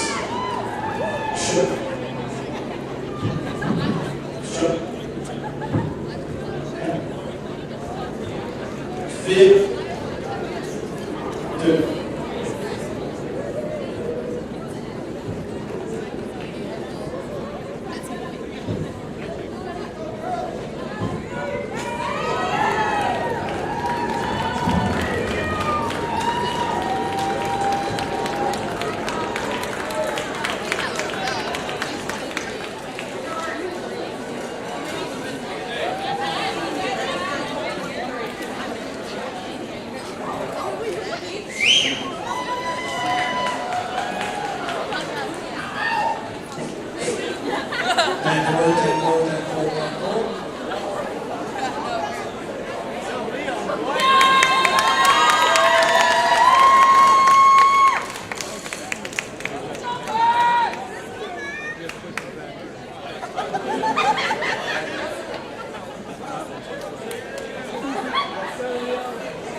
Check, check. Just past the 1,000-meter marker. Women's under 19 singles. Lane 2. Lane 3, Albany. Lane 4, Orion. Lane 5, Erie Canal AC. Lane 6, Niagara Falls. Lane 7, Cambridge.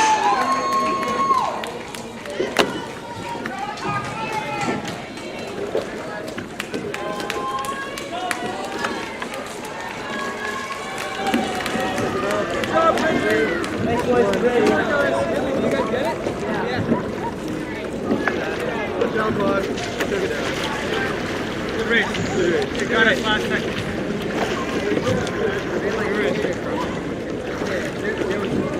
Okay, we're good.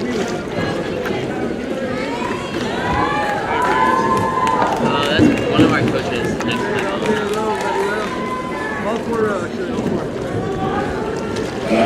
Good day here. Ladies and gentlemen, the winners of the men's under 17 quad.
Bring it to the grandstand, Cam. Bring it to the grandstand.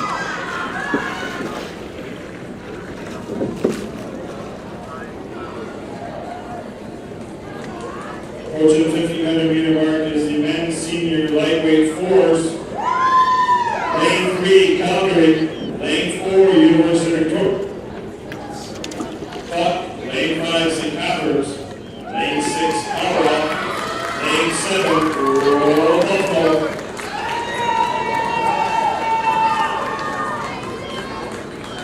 Ladies and gentlemen, the winner of the honors World Single, Ashton Furr.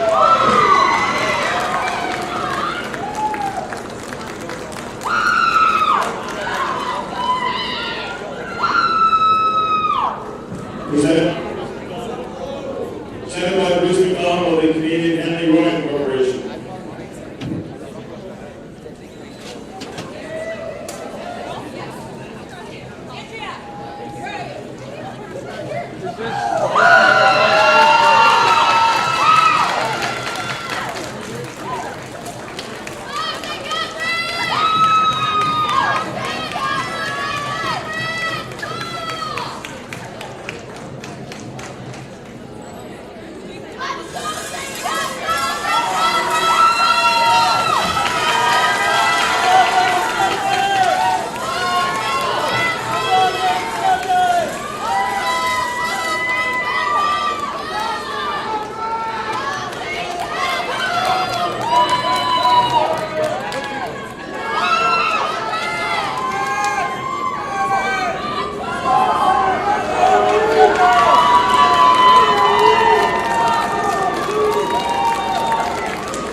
Let's turn your boats around quickly, gentlemen, out of the finish area. Please go quickly. We've got another race coming down.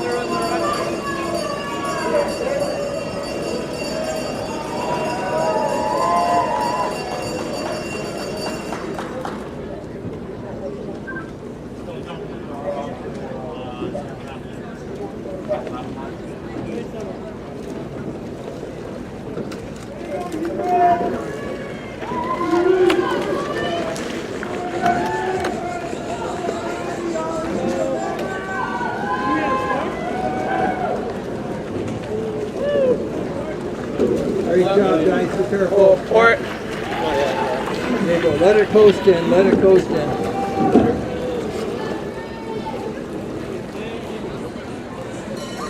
Ladies and gentlemen, with a time of 6 minutes 25.86 seconds, the winners of the Fred Carter Memorial Trophy, NC Landway 4, St. Catharines Rowing Club.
Lane 2, Vancouver.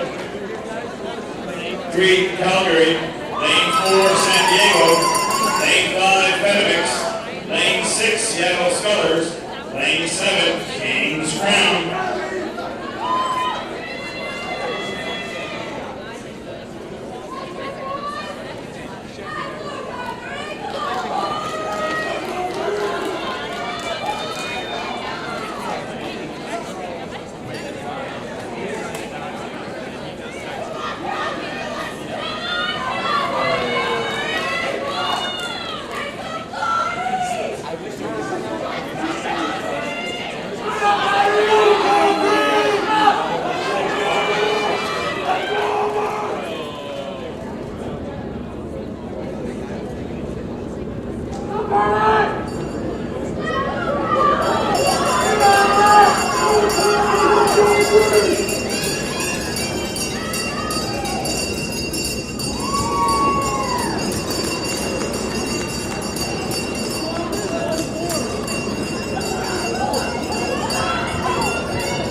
Let's wait for all the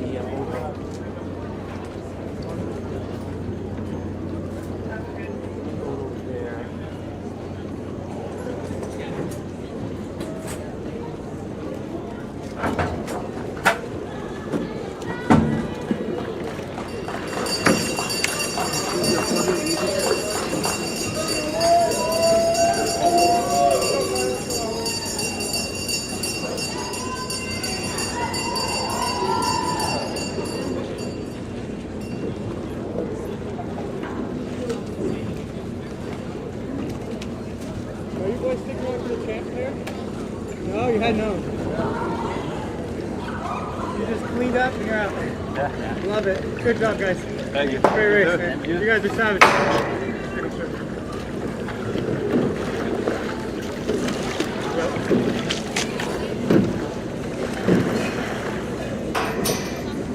Hey, boys. Excellent race. Well done. Congratulations.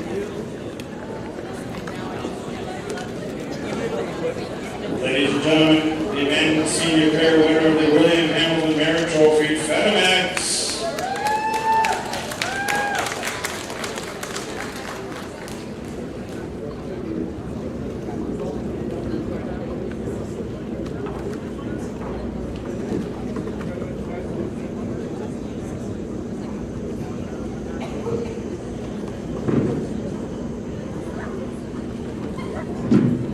Jordy Luis Castillo and Hugo Alexandro Reyes.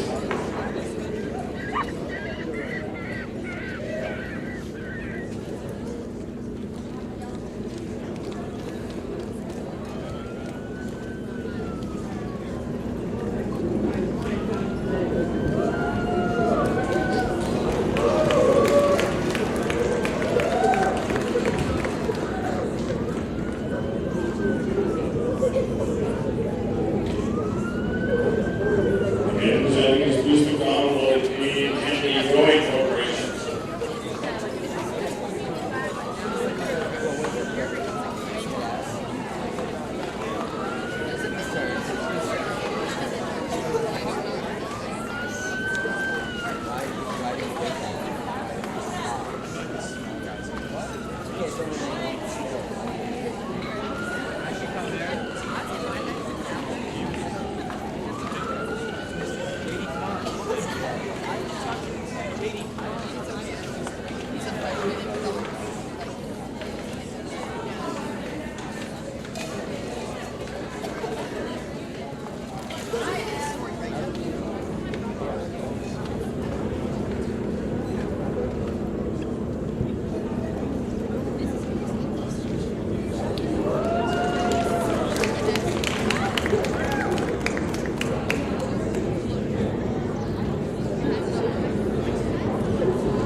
Ladies and gentlemen, just passing the 1500 meter mark. The women's under 17 eights in lane 2.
Ladies and gentlemen, just keep your eyes clear of all the prior to the stop as we're ready to present a couple trophies. So we're going to catch up and present also at this time the women's youth under 17 doubles won by this group.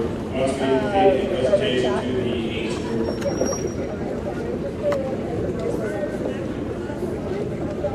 I'm so sad. All right, right now, going back over there.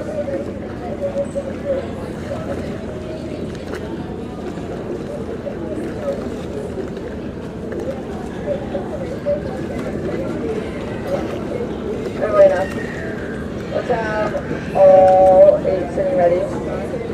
And group.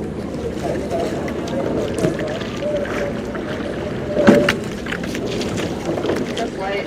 Actually, wait now. Yeah, first hold. Wait now. All 8 sitting ready. Just wait. Take it easy. Roll together, one side pass.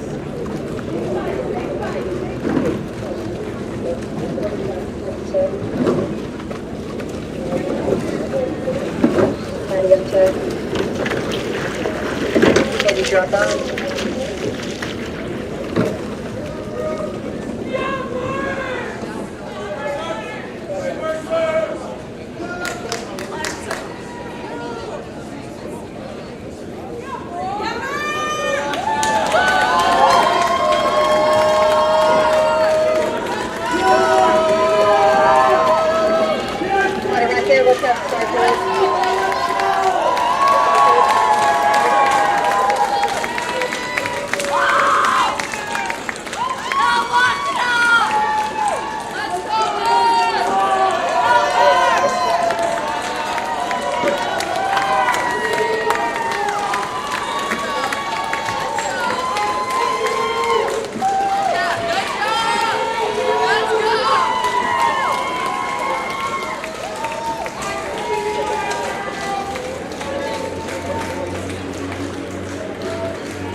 Ladies and gentlemen, as mentioned, the winners of the Jack Guest Memorial Trophy for the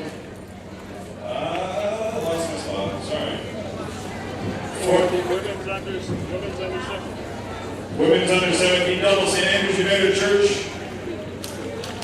From St. Catherine's, Isabella Essig and Kennedy.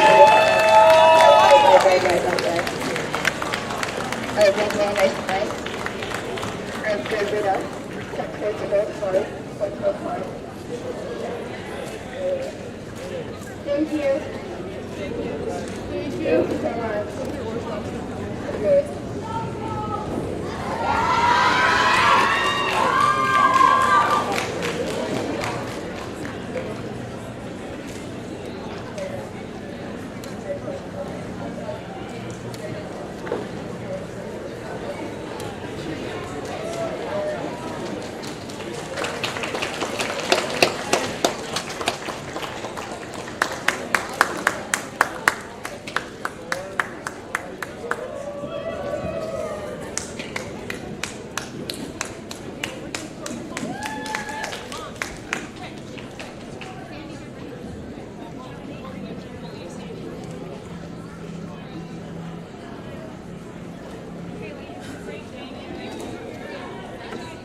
Way to go, St. Catherine!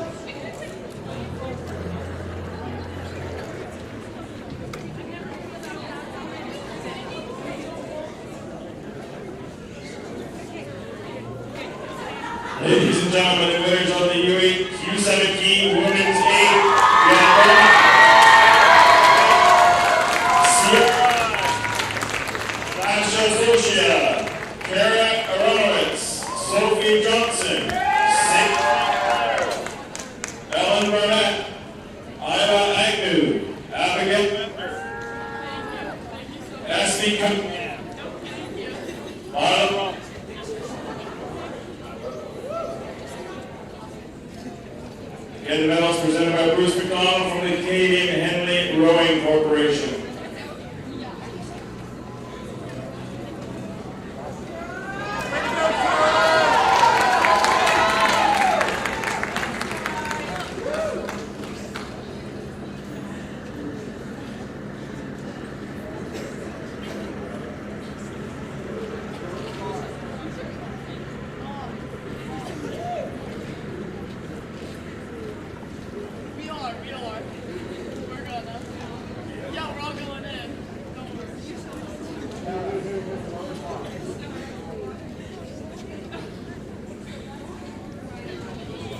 Let's hear it, folks.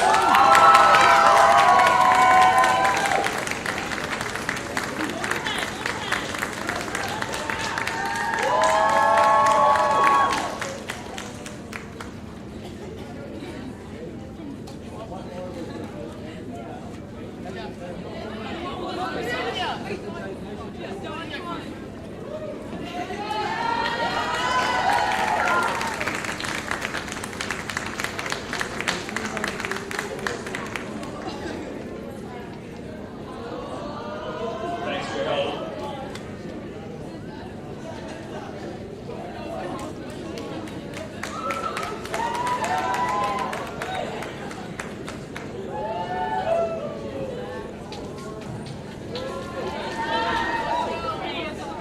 And that completes our schedule for today, folks. Thank you for weathering the weather stoppage with us.